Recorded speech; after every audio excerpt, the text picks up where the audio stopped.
Bonjour à tous, bonjour à toutes. Je suis très heureux de vous retrouver dans le talk avec Signé Naha, bien sûr. Et franchement, aujourd'hui, nous recevons une personnalité très importante du football camerounais.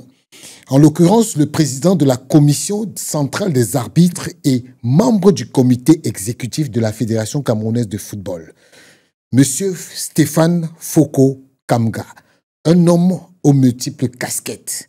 C'est bien, ça tombe bien parce que lui et moi on a une cassette. Bonjour Stéphane. Bonjour Richard, comment tu vas? Ça va très très bien. Ok. Alors aussi. Stéphane, moi, tu sais, moi je préfère qu'on aille sur le vif du sujet parce que tous les Camerounais veulent savoir, veulent comprendre.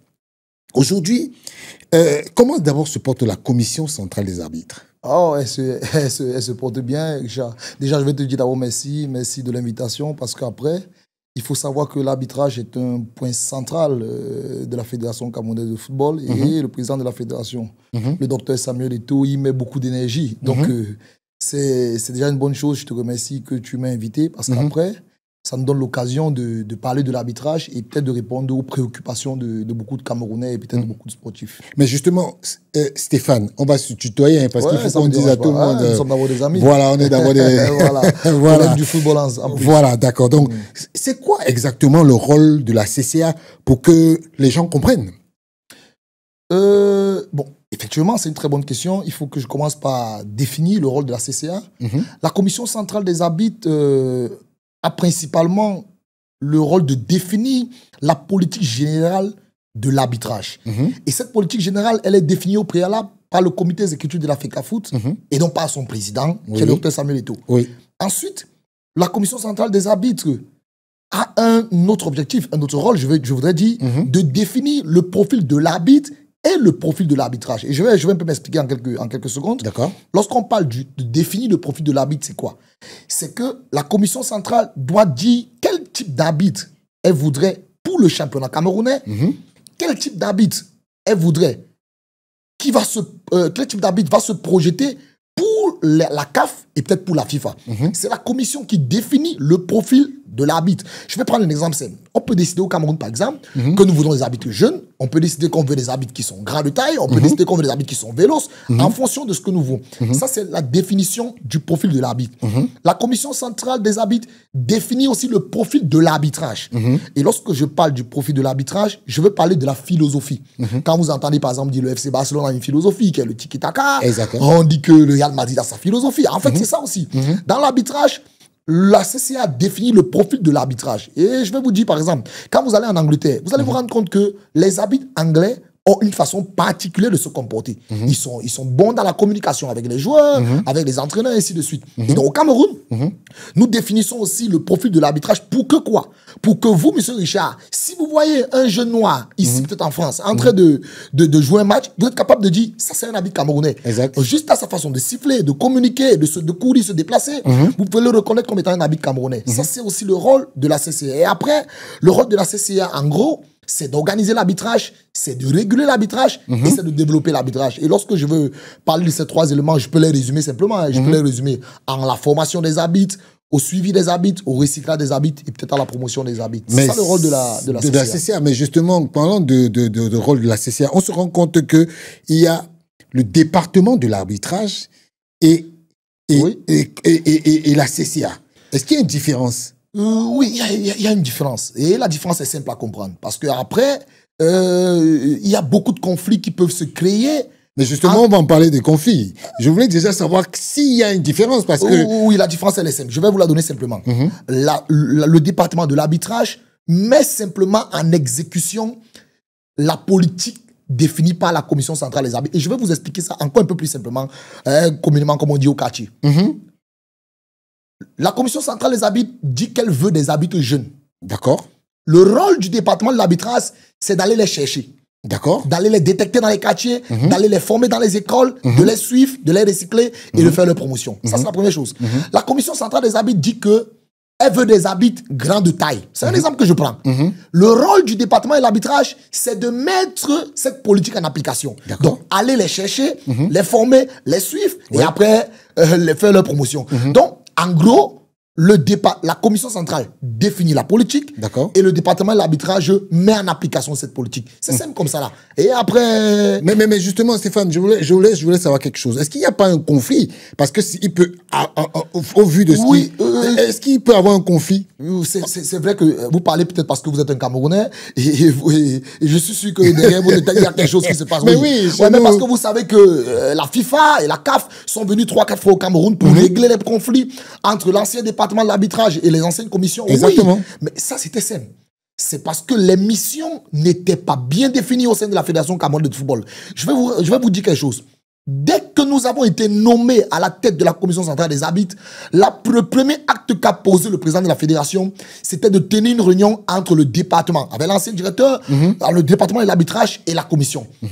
Pourquoi? Parce que le président, lui, naturellement, il savait qu'il y a eu ce problème qui a existé, ces conflits qui ont existé à la fédération. Donc, il a établi les règles dès le départ, en redéfinissant, ou du moins en nous rappelant quelles étaient les missions de la commission et quelles étaient les missions du département. Pour faire simple, le président de la fédération, il définit la politique de la fédération et le secrétaire général de la fédération, il l'implémente. Le président, son excellence, M. Paul Biya, il définit la politique pour le Cameroun et le ministre secrétaire général de la présidence de la République, M. Ngongo, qu'est-ce que lui fait? Il l'implémente. Le président de la commission centrale des arbitres définit la politique et le département l'implémente simplement. Mais justement, la commission centrale des arbitres a eu à avoir de nombreuses batailles cette année. Parce que moi, je veux qu'on rentre dans le vif du sujet. Pourquoi cette saison, plus que d'autres années, il y a eu trop de batailles? À quoi étaient dues ces batailles? Je veux dire que si on veut parler principalement de cette dernière saison, vous savez, tout ce qui est fait dans le sport depuis 4 ans aujourd'hui, les batailles ne sont pas créées qu'au niveau du département de l'arbitrage. Si vous voyez comment le président de la fédération est attaqué matin, midi, soir, à plus forte raison, ceux qui sont, du moins ceux qui ont été nommés par lui. Jésus avait communément l'habitude de le dire à ses disciples. Si moi, je suis votre maître et je suis attaqué, je suis martyrisé, je suis insulté, à plus forte raison, vous, quand je vais vous laisser.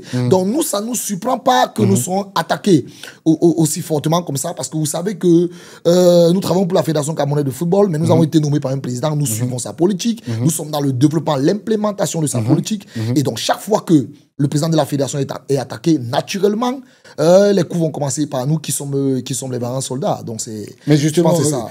Stéphane, justement, parlons de la politique, parce que tu as parlé de la politique du président.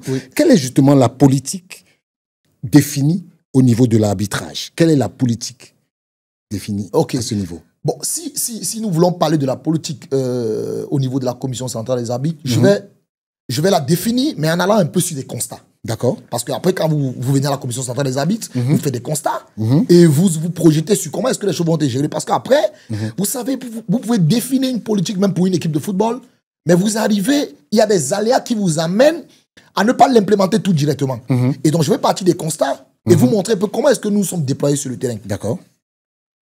Nous avons constaté, lorsque nous sommes arrivés à la commission centrale des arbitres, que la classe des arbitres était vieillissante. Elle était extrêmement vieillissante. Et donc, naturellement, le vieillissement de la classe de l'arbitrage nous a mené à ne pas avoir la relève. C'est pour ça qu'après la sortie de Alioum Sidi, de Mekwande Evaris et de toutes ces personnalités de l'arbitrage, on n'a pas eu la relève tout directement. Et donc, lorsque nous faisons le constat, la première chose que nous faisons, c'est que nous donnons pour objectif de rajeunir le corps de l'arbitrage. C'est pour ça que dans la politique de la commission centrale des arbitres, il y avait justement le rajeunissement du corps. Nous avons fait un deuxième constat.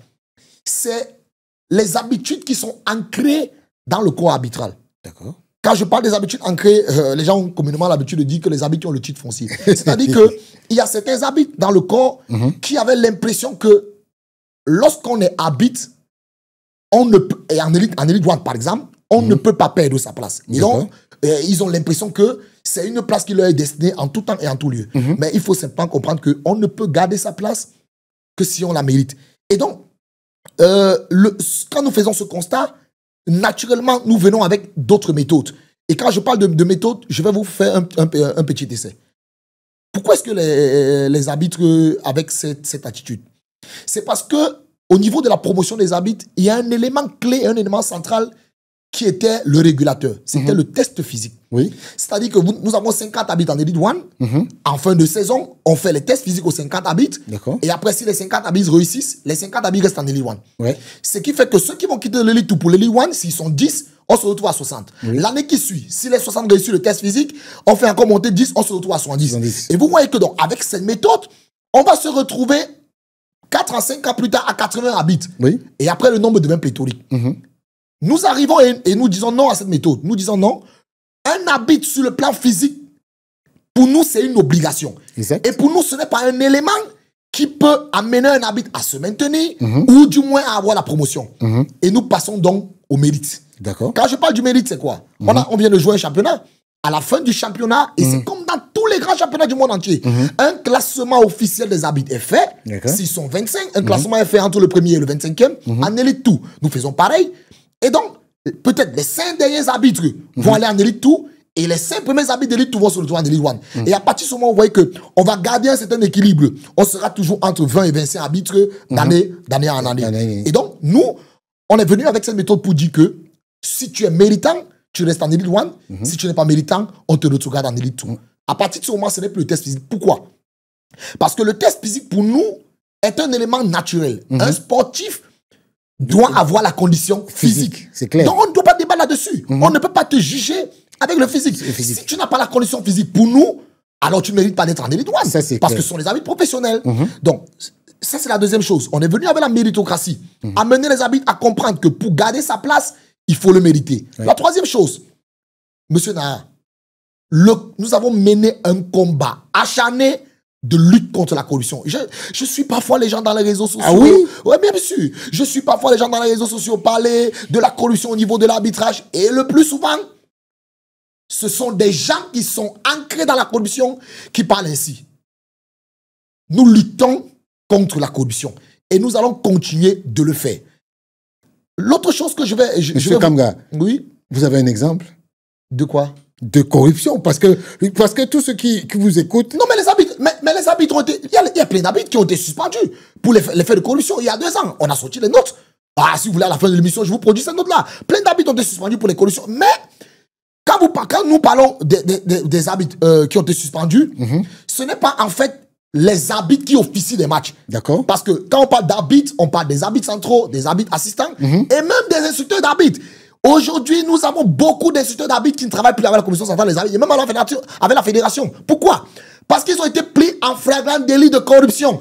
Et c'est pour ça qu'aujourd'hui, qu'est-ce qu'il reste à faire? Lorsque vous n'êtes plus considéré parce que vous avez posé ce type d'acte, vous vous retournez désormais contre la commission et après vous vous retournez contre la fédération camerounaise de football. Et c'est eux qui se retrouvent dans les télévisions, sur les plateaux de télévision tous les jours, en train de parler de ce genre de choses. Mais nous, on se tait.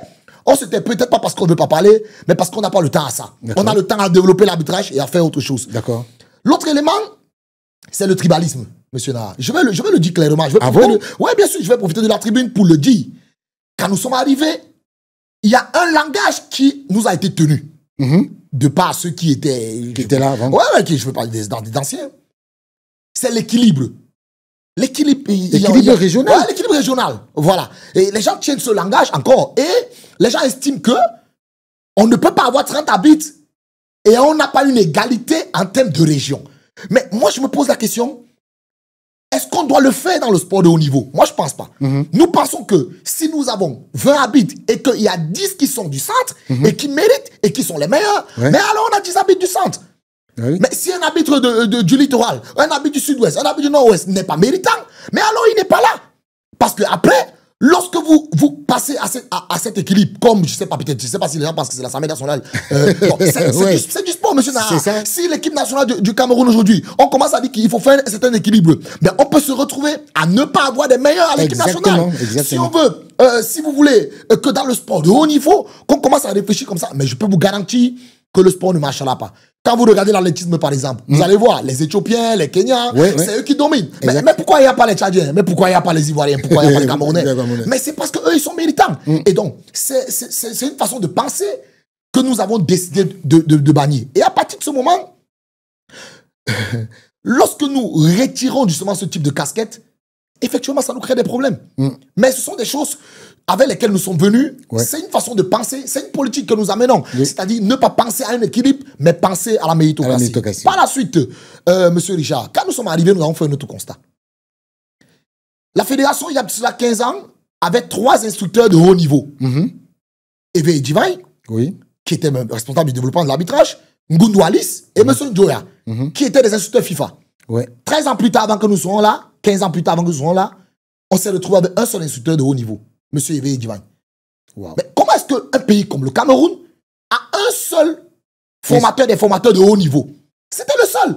Et nous nous posons la question de savoir, mais pourquoi est-ce qu'on ne... Si vous voulez développer l'arbitrage, vous devez développer les formateurs. Si le Cameroun n'a qu'un seul instructeur de haut niveau, c'est un problème. Et donc, nous sommes lancés justement dans la formation des formateurs. Et je peux vous garantir que 3 ans plus tard, nous nous sommes retrouvés avec... il y a Eve Edivan qui est là, parce qu'il est très bon instructeur, et de très haut niveau. Eve Edivan qui est là. Nous avons Mwandjokala qui est là. Nous avons Mekwade Vadis qui est là. Donc, si en 3 ans, nous avons pu quitter de 1 à 3, ça veut dire que si on avait fait 13 ans, on serait quitté de 1 peut-être à 13, ou peut-être à plus. Et donc, le Cameroun, ayant plus d'instructeurs de haut niveau, les arbitres sont mieux formés. Ça sont des constats que nous avons fait. Nous avons fait un autre constat. C'est que toutes les régions du Cameroun n'avaient pas de formateur. Ah bon? Bien sûr. Toutes les régions du Cameroun n'avaient pas de formateur. C'est-à-dire que les arbitres sont dans des régions, ils se battent à jouer les matchs, mais ils n'ont pas de formateur. Mais comment ça va se passer? Et donc, nous nous sommes lancés aussi dans le processus de développement des formateurs régionaux. Pas de haut niveau, mais ceux-là qui vont former les arbitres amateurs. Et dans ce cas-là, nous avons organisé des séminaires, nous avons organisé des formations pour eux. Ouais. Et aujourd'hui, je peux vous garantir une chose.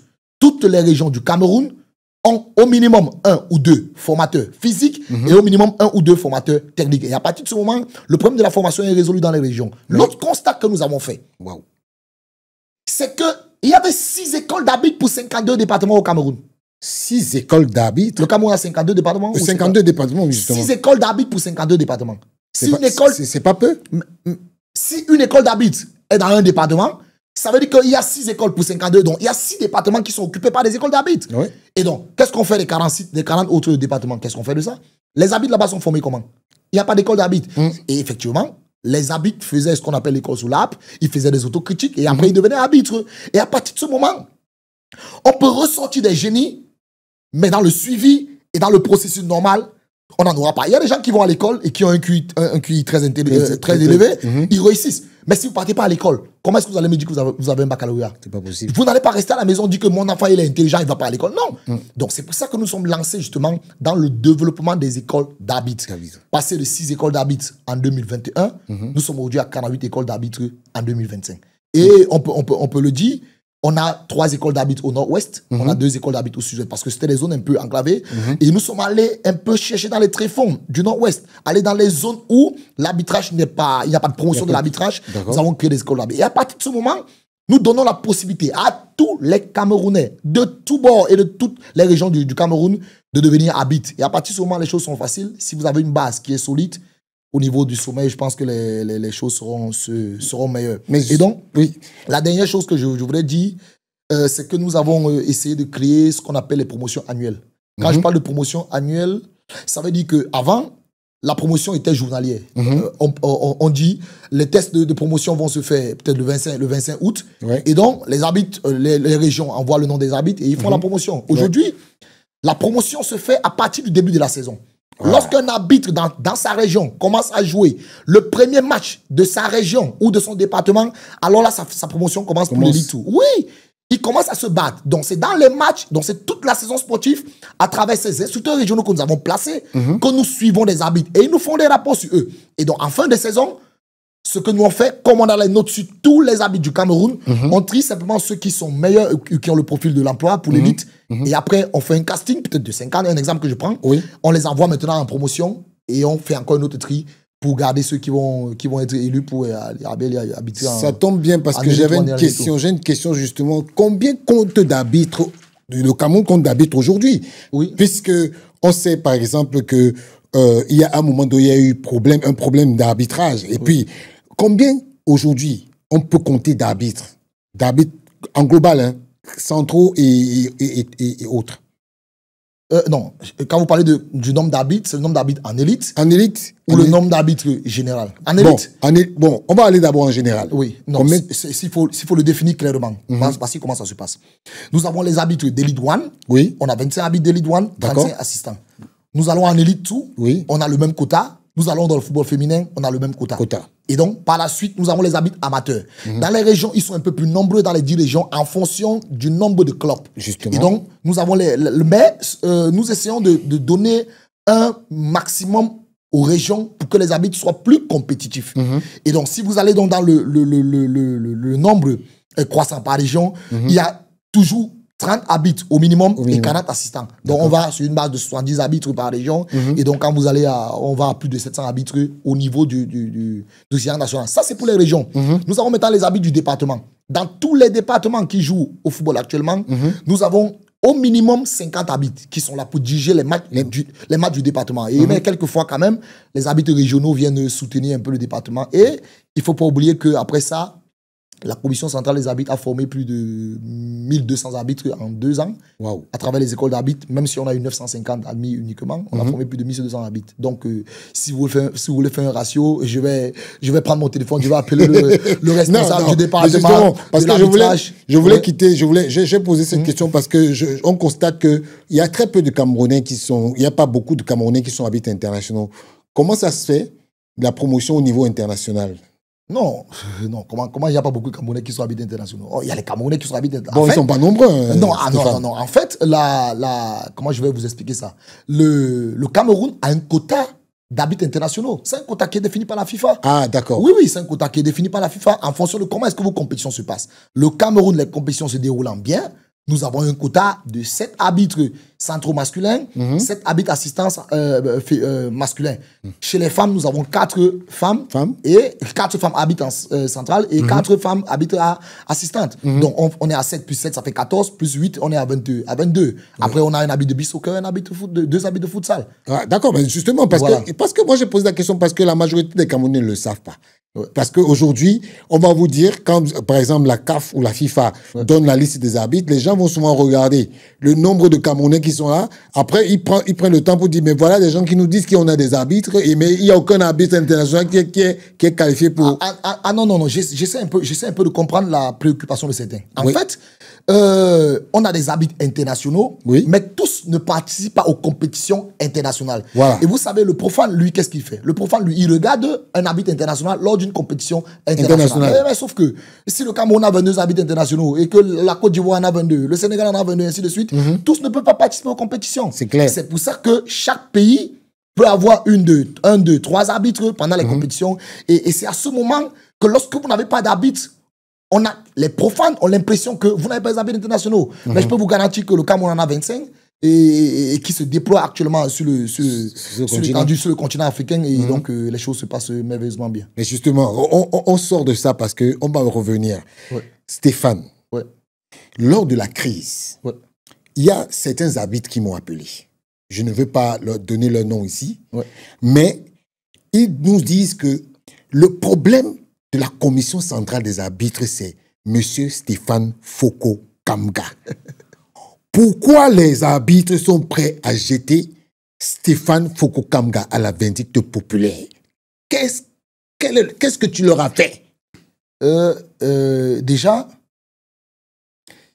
si ce sont les arbitres qui jetaient Stéphane Foko Kamga à la vindicte populaire, je ne serais plus président de la commission centrale des arbitres. D'accord. Il n'y aurait plus de matchs de football qui seraient en train de se dérouler, ainsi de suite, ainsi de suite. Et c'est la même chose avec le président Samuel Eto'o. Si le président Samuel Eto'o n'était pas adoubé par le monde du football, il ne serait plus président de la fédération. C'est vrai. L'Assemblée générale, qui est souveraine, continue de lui donner sa pleine confiance. Et donc, les arbitres qui sont souverains, c'est-à-dire ceux-là qui sont dans le cadre de la direction de l'arbitrage camerounais, pour l'instant, je pense qu'ils m'accordent un peu de crédit. Et c'est pour ça que jusqu'à maintenant, nous sommes là. Mais je vais vous dire, il y a des raisons pour lesquelles je suis attaqué. Ouais. Oui, bien sûr. Monsieur Naha, est-ce que vous avez déjà assisté à une démolition d'un quartier, quand l'État vient souvent démolir un quartier marécageux? Oui, je vois un peu. Est-ce que vous voyez la population? Elle est malheureuse. Elle est malheureuse. Elle est malheureuse. Elle crie sur l'État. Mais je vais vous dire, la même population qui se fâche de l'État, quand on demande, on vient les détruire dans une zone marécageuse, si vous les laissez et qu'il y a des morts lors d'une inondation, mais vous allez voir, on va accuser l'État d'être laxiste. Et donc, c'est la même chose dans l'arbitrage. Les gens aujourd'hui se plaignent, mais c'est pour beaucoup de choses. Et je vais vous prendre quelques exemples. Et vous allez voir que si vous étiez à leur place, peut-être pas vous, mais ceux qui ne sont pas honnêtes ou qui n'ont pas la bonne foi réagiraient pareil. Oui. Quand nous sommes arrivés, monsieur Nara, il y avait 117 formateurs, inspecteurs d'arbitres. On les appelle c'est-à-dire dans les matchs, il y a ce qu'on appelle les inspecteurs. Ceux-là qui sont responsables de suivre les arbitres dans les matchs et les coacher. Oui. On avait 117 en Elite One. Quand j'ai organisé le premier stage, il y a 3 ans, 117 se sont présentés pour le stage. Wow. Vous savez combien de matchs on a en Elite One? On a 8 matchs. Il en faut 1 par match. Donc si vous avez 117, vous avez un inspecteur qui joue un match chaque 12 journées. Chaque 12 journées. Donc après une saison sportive, il joue 3 matchs. Mais expliquez-moi comment est-ce qu'un enseignant qui n'a pas de classe pour enseigner peut se retrouver être en train d'évoluer. Donc nous disons non à ça. Tous les grands championnats au monde entier, il y a au maximum 15 observateurs. Et donc, quand vous décidez que vous allez quitter de 117 à 16 observateurs en Ligue 1, monsieur Nara, vous mettez 100 observateurs sur le dos. Mais je vais vous dire pourquoi. Pourquoi est-ce que nous décidons de réduire le nombre? Ce n'est pas seulement parce que nous voulons réduire le nombre. Monsieur Nara, vous savez comment ça se passait? Non. Bonjour, monsieur le président. S'il te plaît, je suis en train de faire un tour à Bafoussam. Est-ce que tu peux me désigner dans le match de Bafoussam là? C'est-à-dire que les inspecteurs de match étaient devenus des pointeurs. Ils se déplacent pour aller dans un village et ils essaient de regarder s'il y a un match dans ce village-là et on doit le désigner dans le match. Donc, il ne se soucie pas du fait qu'il va au travail, mais il se soucie du fait que comme il se déplace, il faut qu'il pointe. Il profite de son voyage pour que vous le désigniez. C'est comme ça que ça se passait. Et tous ces anciens instructeurs, ils le savent. C'est comme ça que ça se passait. Ça alors? Quand nous arrivons, nous leur disons, celui qui est inspecteur de match doit être un instructeur, c'est-à-dire un enseignant. Tu ne peux pas aller corriger un enfant dans un match alors que tu es incapable de l'enseigner. Et donc, tous ceux qui ne travaillent pas dans leurs différentes régions ne peuvent pas être désignés. Et on les a soumis à un test. On a simplement organisé un stage. On leur a demandé à tous de préparer des exposés. Et ils ont exposé devant les experts. Et à la fin, on a vu les notes. Oh là là. Quand je pense à ça, je ris. Parce que je vais vous donner... Mais dis-nous plus. Non, parce que je vais vous donner le nom de...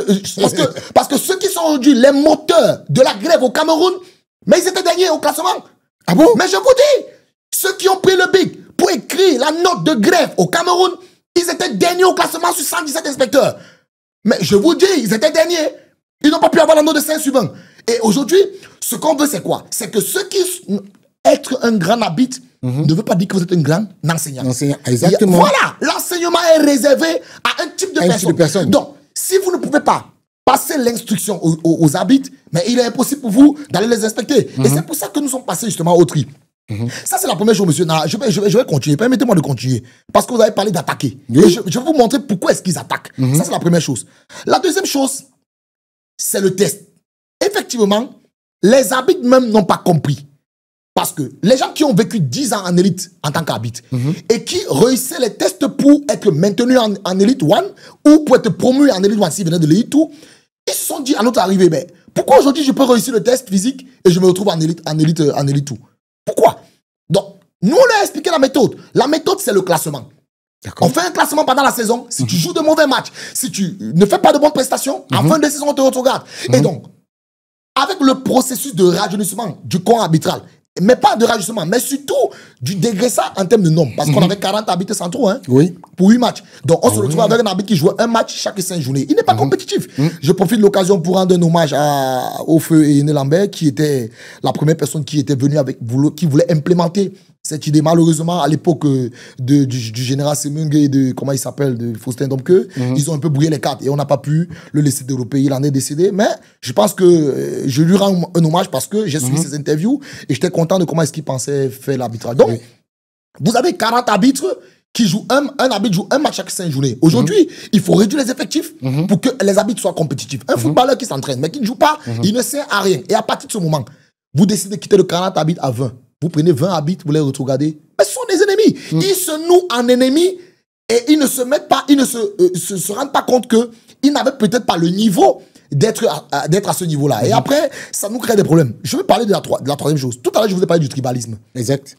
Mais on nous attaque pour le tribalisme. Ils sont tribales. ceux qui font ça.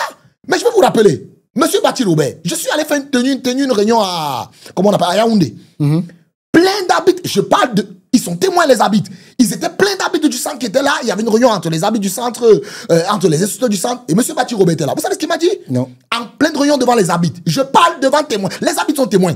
Monsieur Foucault, aucun Bamileke ne va gérer l'arbitrage au centre. Ah bon? Il me l'a dit. En pleine salle, aucun Bamileke ne va gérer l'arbitrage au centre. Si M. Bati Robert se met devant la télévision, je vais lui dire la même chose. Et j'ai été ahuri, sidéré ce jour. Même les arbitres sont tombés de nuit. Et il y a un instructeur d'arbitre, comment on l'appelle? Monsieur... Oh, quand j'ai oublié le nom. Monsieur Toka. Il est instructeur au centre. Et il est Bamileke. Oui. Il est instructeur au centre. Mais il me pose la question, pourquoi est-ce que je peux donner les responsabilités à Monsieur Toka, qui est Bamileke, au centre, et pas plus à d'autres qui sont originaires du centre? Et c'est là qu'il me dit qu'un Bamileke ne peut pas diriger l'arbitrage au centre. Donc, pour vous dire quoi? Lorsque je l'entends parfois parler dans les radios et dans la télévision, je suis sidéré de savoir que les gens l'écoutent. Parce que si les gens savaient que c'est qui le manipule, que l'instinct qui est caché derrière lui, c'est un instinct tribal, mais je pense qu'il n'écouterait plus jamais. Mais je vous dis, il me l'a dit. Et il sait qu'il me l'a dit. Il sait qu'il me l'a dit. Donc, je vais traverser ce côté. C'était pour vous dire que cet instinct tribal peut nous amener aussi à avoir des rancunes envers Stéphane Foucault. Parce que nous ne le sommes pas. Je vais vous prendre l'exemple d'un papa à moi. Moi, j'ai eu des discussions avec lui, M. Tabobda, qui est le secrétaire général de l'Ouest. Moi, j'ai des discussions. Et il n'y a aucun arbitre pour l'instant central de l'Ouest en Élite One. Aucun. Mais moi, je suis de quelle région? De l'Ouest. Mais de l'Ouest. Il n'y a aucun arbitre central aujourd'hui en Élite One. Mais comment est-ce qu'on peut parler du tribalisme? J'ai eu une discussion chaude et forte, mais surtout froide, avec M. Tabobda à cet effet. Parce que lui, il estimait que pas qu'il faut du tribunal, mais lui, il estimait que lui, sa région n'est pas représentée. Et je lui ai dit, au lieu qu'on fasse ce type de débat, mettons-nous au travail. On a mutualisé les efforts pour que, avec le département de l'arbitrage, pour que il y ait un travail plus profond à l'Ouest. Et je pense que cette année, ils ont eu 2-3 arbitres qui sont levés en élite, tout, et qui peut-être auront la chance d'être en élite l'année prochaine. Mais ce n'est pas une histoire de région. Moi, je suis peut-être originaire de l'Ouest, mais j'ai grandi à Douala. Je suis un petit Sawa. La preuve, c'est eux qui m'ont mis délégué de littoral. Mais je peux vous dire, ils peuvent vous dire aussi au littoral. Il n'y a pas de favoritisme. Si vous êtes bon au littoral, vous montez. Vous n'êtes pas bon, je vous garde au littoral. C'est simple comme ça. Et donc ça ne plaît pas beaucoup. Il y a un soi-disant monsieur qui s'est présenté comme candidat, un arbitre. Comment il s'appelle là, monsieur qui est Simon, un truc comme ça. Il s'est présenté comme président, j'ai vu qu'il sera président d'Africa, un truc comme ça. Mais je ris. Il faut que ceux qui veulent suivre ce type de personnes se rendent bien compte que c'est les gens qui marchent avec les régions dans le sac. Ça veut dire que si tu n'es pas de mon côté, si tu n'es pas de ma région, alors on n'avance pas ensemble. Tout cette façon de penser venant de ma part, ce sont des choses qui amènent naturellement des gens à nous attaquer. Il y a j'ai suivi un petit commentaire des arbitres qui me le révélait un jour dans une petite réunion que Monsieur le Président, quand il me disait Monsieur le Président, vraiment merci pour ce qui se passe aujourd'hui, j'ai dit mais pourquoi vous me remerciez? Il me dit non Monsieur le Président, il y avait un thème, on appelait compte rendu. Vous savez ce qu'on appelle compte rendu? Non. Vous allez jouer un match à Garoua, vous devez revenir faire le compte rendu. C'est-à-dire que si la fédération vous a payé 150 000 pour un match que vous allez jouer à Garoua, quand vous revenez, vous devez voir les responsables de la commission, de l'arbitrage. Oui, bien sûr, pour faire le compte rendu. Quand un arbitre sort pour aller jouer un match à l'international et qu'il est payé par la suite par la CAF ou par la FIFA, il doit rentrer faire ce qu'on appelle le compte rendu. Incroyable. Et donc, ça a disparu. Et donc, comme ça disparaît, et les gens pensent que nous sommes peut-être pareils qu'eux, mais alors qu'est-ce qu'on fait? On vous attaque. Mais moi, je vais vous dire, la dernière chose, et ce qui est clair, c'est que tout ce qui bavardent là, la seule chose qui les caractérise, la seule chose qui les motive, c'est la place de l'autre. Ce sont des pouvoiristes. Tout ce qu'ils veulent, c'est la place de l'autre. Quand tu es assis à une place, tout le monde veut ta place. Et on ne sait pas pourquoi. C'est légitime de vouloir être président de la CCA.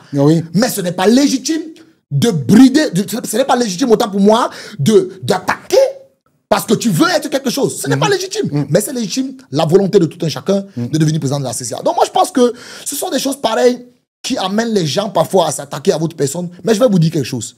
Si les gens sérieux, honnêtes et les vrais arbitres de football s'attaquaient à la commission centrale des arbitres, c'est que l'arbitrage ne progresse pas. C'est que le football ne se joue pas avec les arbitres. C'est pour vous dire que les vrais arbitres, ceux qui sont honnêtes et ceux qui voient comment est-ce qu'on essaie de faire pour que l'arbitrage se développe avec l'appui du président de la fédération, ils vont vous dire que l'arbitrage est sur de bons rails. Et eux, ils nous soutiennent. Et eux, ils soutiennent la fédération. Et c'est avec eux que nous on discute. Donc, à partir de ce moment, lorsque nous sommes soutenus et lorsque nous avons l'aval ou du moins le soutien, et du président et de l'Assemblée générale, qu'est-ce que nous faisons à partir de ce moment? Nous continuons Stéphane, il y a aussi un problème qui s'est posé, parce qu'il y en a qui disent que Stéphane Spoko Kamga n'a pas été un arbitre d'élite. C'est surtout sur ce point que certaines personnes s'appuient pour dire que tu n'es pas légitime à ton poste de président de la commission. Oui, je comprends bien. Qu'est-ce que tu peux répondre à ça? Ouais, après, il faut qu'on parle quand on parle de la légitimité, lorsque quelqu'un est légitime, lorsqu'il a la possibilité de briguer un poste. Exact. Il n'y a rien qui interdit à un arbitre qui n'a pas été un arbitre de haut niveau d'être président de la commission centrale des arbitres. Je dis, il n'y a rien. Le test de la FIFA est clair là-dessus lorsque la FIFA organise l'arbitrage. Ils disent que le président de la commission centrale des arbitres doit de préférence être un arbitre de haut niveau. D'accord. Il le précise bien, de préférence.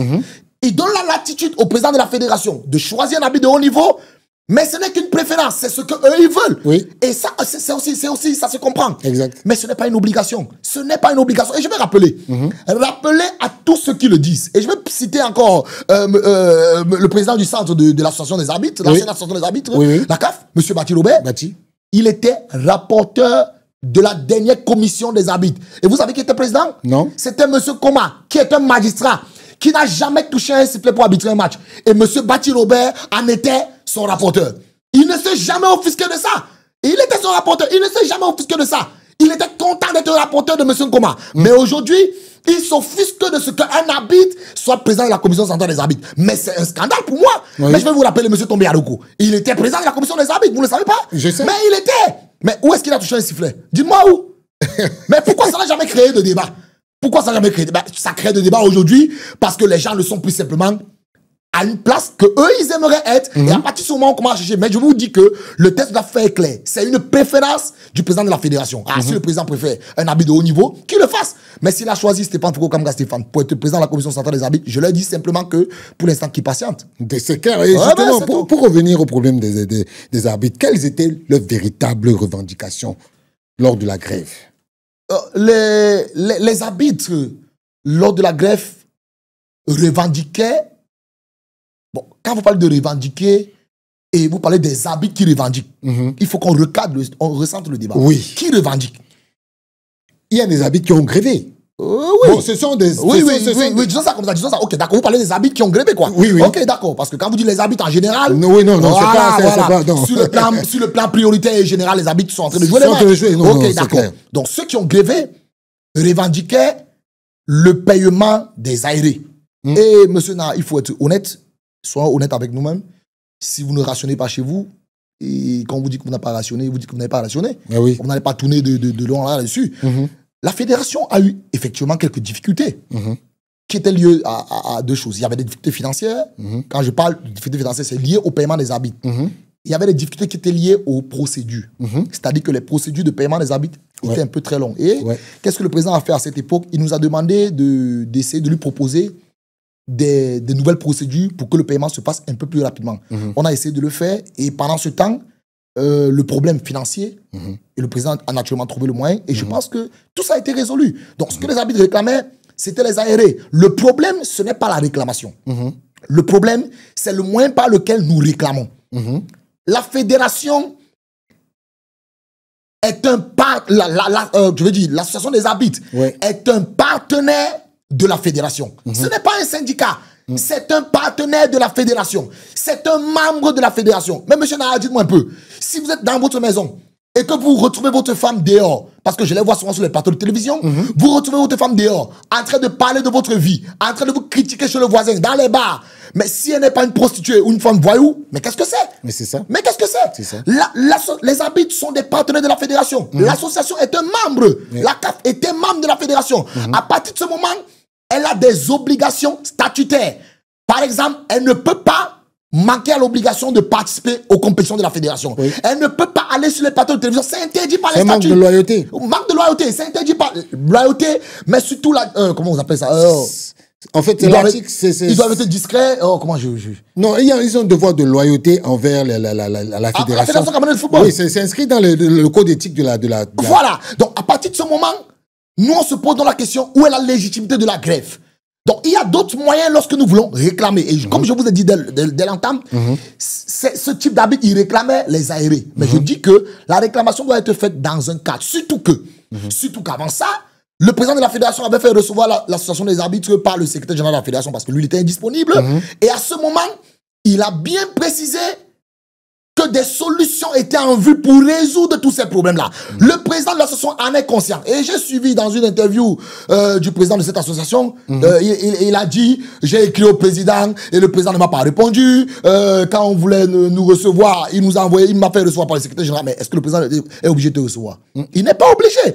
Et il y a une seule question que je pose. Et il faut que tous les arbitres posent la question au président de l'association. Pourquoi est-ce que le président ne le reçoit pas? C'est Alioune Sidi. Oui, Alioune Sidi. S'il le recevait avant, pourquoi est-ce qu'aujourd'hui il ne le reçoit plus? Que lui donne la réponse à cette question-là et les arbitres seront satisfaits, ils seront tranquilles. Si tu sens que tu as une pierre d'achoppement, tu te mets à l'écart. Si tu sens que c'est toi le problème, tu te mets à l'écart. Si tu sens que ton œil est une occasion de chute pour les arbitres, alors tu arraches ton œil, tu te mets à l'écart. Pourquoi est-ce que tu veux toujours être président de l'association? Mais pourquoi? Mais pourquoi? Donc moi je pense que il y a la légitimité de réclamer, mais il n'y a pas la légitimité de réclamer de cette façon. Parce qu'en tant que membre, ils n'en ont pas le droit.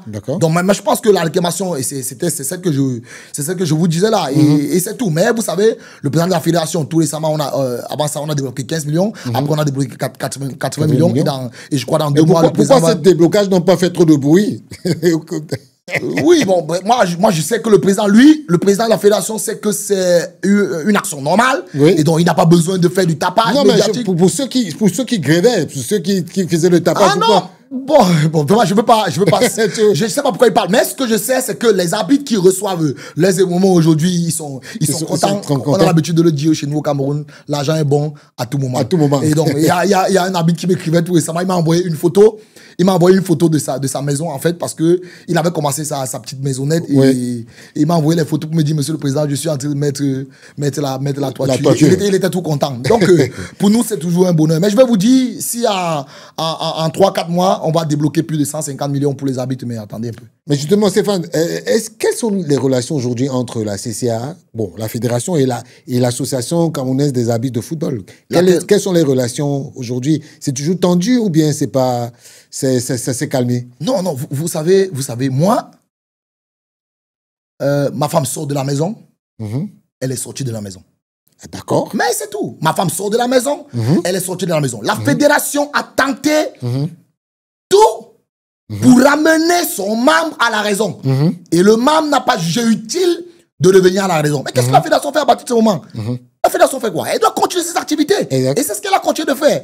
Donc quand on parle de relation entre la fédération et cette association, je ne sais pas quoi je peux vous dire. Mais simplement, ce que je sais, c'est que cette association est toujours en train de gréver. Parce que, je vais vous rappeler, il y a un mode de grève qui avait été lancé. Mais il est toujours en cours.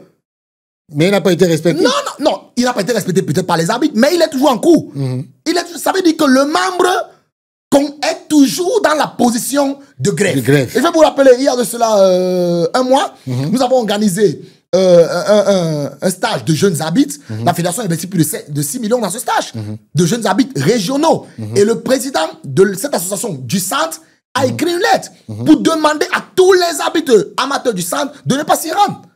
Il y a de cela un mois, de ne pas s'y rendre. On a fait pareil. Le président de la région du littoral, des arbitres du littoral de cette association, autant pour moi, a écrit aux arbitres du littoral pour demander qu'ils respectent le mode de grève et qu'ils ne s'y rendent pas au stage. Tout récemment, quand le championnat régional du littoral voulait commencer, ils ont fait la même chose. Monsieur Ngombele a écrit pour dire que les arbitres du littoral ne doivent pas jouer les matchs.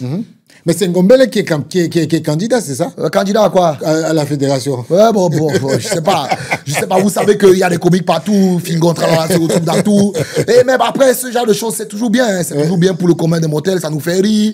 Et tout ça. Mais c'est lui qui est candidat pour être président de, c'est quoi? Président de la Fédération camerounaise de football? Oui, exactement. Ah, ok, d'accord. Mais justement, Stéphane, je voulais savoir quelque chose. Oui. Est-ce que tu es mal compris? Est-ce que tu es mal compris? Mal compris? Oui. Par certaines personnes. Déjà, moi, je vais vous rassurer que nous, à la commission, ou moi, je les comprends. D'accord. Je comprends tous ceux qui attaquent, je comprends tous ceux qui se mettent comme ça. Mais je peux quand même dire que, peut-être mal compris par tout le monde. Ceux qui nous comprennent, nous accompagnent. Oui. Et ceux qui ne nous comprennent pas, naturellement, ils peuvent se muer en, je vais dire, en opposition. Et donc, on les comprend. Mais après, ce qu'on essaye de faire, c'est de travailler pour être compris par ce que nous faisons. Oui. Parce qu'après, ça ne sert à rien de bavarder et de chialer et de se plaindre. Oui. Donc, si les gens ne me comprennent pas, qu'est-ce que je fais? Moi, ce que je fais, c'est que je travaille. Et à un moment donné, peut-être par votre travail, ils vont vous comprendre. Vous voyez ce que je dis? Oui. Voilà. Donc, mais je pense quand même qu'il y a une clique de personnes qui ne comprennent pas où est-ce qu'on va et sont peut-être les mêmes qui ne comprennent pas où est-ce que le docteur Samuel Eto'o est en train d'aller. Stéphane, moi, je t'ai posé la question parce qu'il y a un arbitre qui m'a appelé, Oui. qui m'a dit que moi, j'ai dit à Stéphane Foucault Kamga de ne plus me programmer. Parce que... Et Luka Bikim? Voilà. Ah, Mais justement, et je me suis posé la question de savoir... C'est un mensonge. C'est un mensonge. C'est un mensonge? Ouais, mais c'est un mensonge. Je vais vous expliquer. D'accord. Je vais vous expliquer. Vous avez là vu un enfant, quand il va composer son examen, Ouais. et il sait qu'il a mal composé l'examen, il sait qu'il va échouer son examen, et quand il rentre à la maison, il commence à trouver des superfuges, il commence à dire n'importe quoi. Vraiment, cet examen, on nous a interrogé sur ce qu'on n'a pas vu à l'école. Papa, je suis allé à l'école, j'ai fait l'accident, il commence à trouver des superfuges. Exact. Un échoué, c'est comme ça qu'il se comporte. Ilouga Bikim, c'est que le président de la commission que je suis, je ne me cache pas. Je dis ce que je pense à tout le monde. Exactement. Tous les arbitres qui savent, qui seront retrogradés, je le leur dis avant.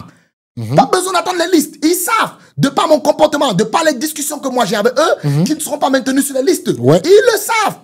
Donc, Ilouga Bikim, lui et moi on a discuté plusieurs fois. Ilouga Bikim est venu à Douala me trouver. On a discuté plusieurs fois.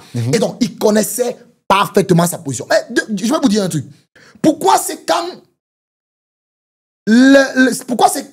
les listes des arbitres pour la nouvelle saison sortent, qu'il est rétrogradé, qu'il dise ce qu'il a dit là. Mais pourquoi est-ce qu'avant il ne le fait pas? Il ne le fait pas avant, pourquoi? Mais bien sûr, lui et moi on en a discuté sur sa position. J'ai estimé qu'il n'était pas parmi les meilleurs et qu'il était mal classé. Et donc il devait être rétrogradé. Et c'est ce que nous avons fait. Ouais. Il le sait. Et donc après, lui... je ne sais pas pourquoi et pour quelle raison. Il dit que on l'a rétrogradé parce que lui, il a dit qu'on le programmait. Puis non.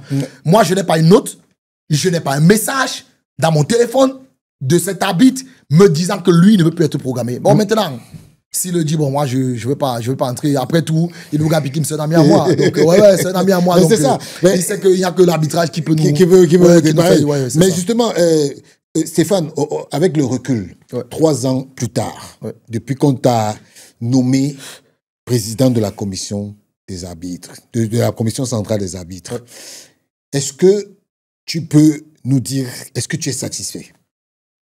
La satisfaction, je vous dirais oui, mais partiellement. Oui, parce que tous les chantiers que nous avons voulu engager, nous les avons engagés.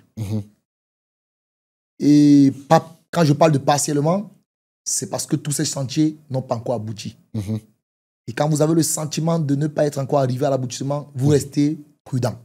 C'est pour ça que je dis, je suis satisfait, parce que nous avons engagé tout. Je vais vous prendre un peu l'exemple des chantiers. Quand tout à l'heure, je vous parlais de la formation. Sur le plan de la formation, nous nous sommes battus pour que dans tout l'étendue du territoire national, que nous ayons des formateurs, mais surtout qu'il y ait des écoles d'arbitres. Sur le plan du suivi des arbitres, nous nous sommes battus pour que nous formions des formateurs. Donc, dans toutes les régions, nous avons des instructeurs régionaux capables de former les arbitres amateurs. Nous avons des observateurs en élite capables de s'occuper des arbitres d'élite.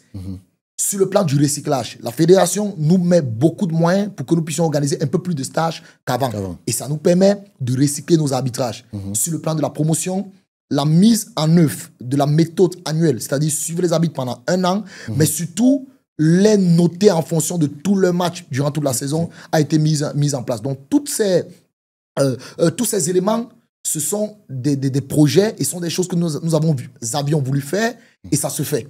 Maintenant, nous n'avons pas encore atteint la perfection. Peut-être nous n'avons pas atteint, mais nous sommes sur le chemin. Donc, quand je dis que je suis satisfait, c'est parce que tout ce que nous avons voulu engager, nous l'avons fait. Mais par contre, nous n'avons pas encore atteint le niveau auquel nous espérons vraiment arriver. Donc, moi, je pense qu'à 65%, nous sommes en train de travailler, on peut avancer comme ça. Mais justement, quand on regarde un peu la politique pour laquelle vous avez été nommé, est-ce qu'on peut dire que vous travaillez pour le président Eto'o ou bien vous travaillez pour l'arbitrage? Non, pour les deux.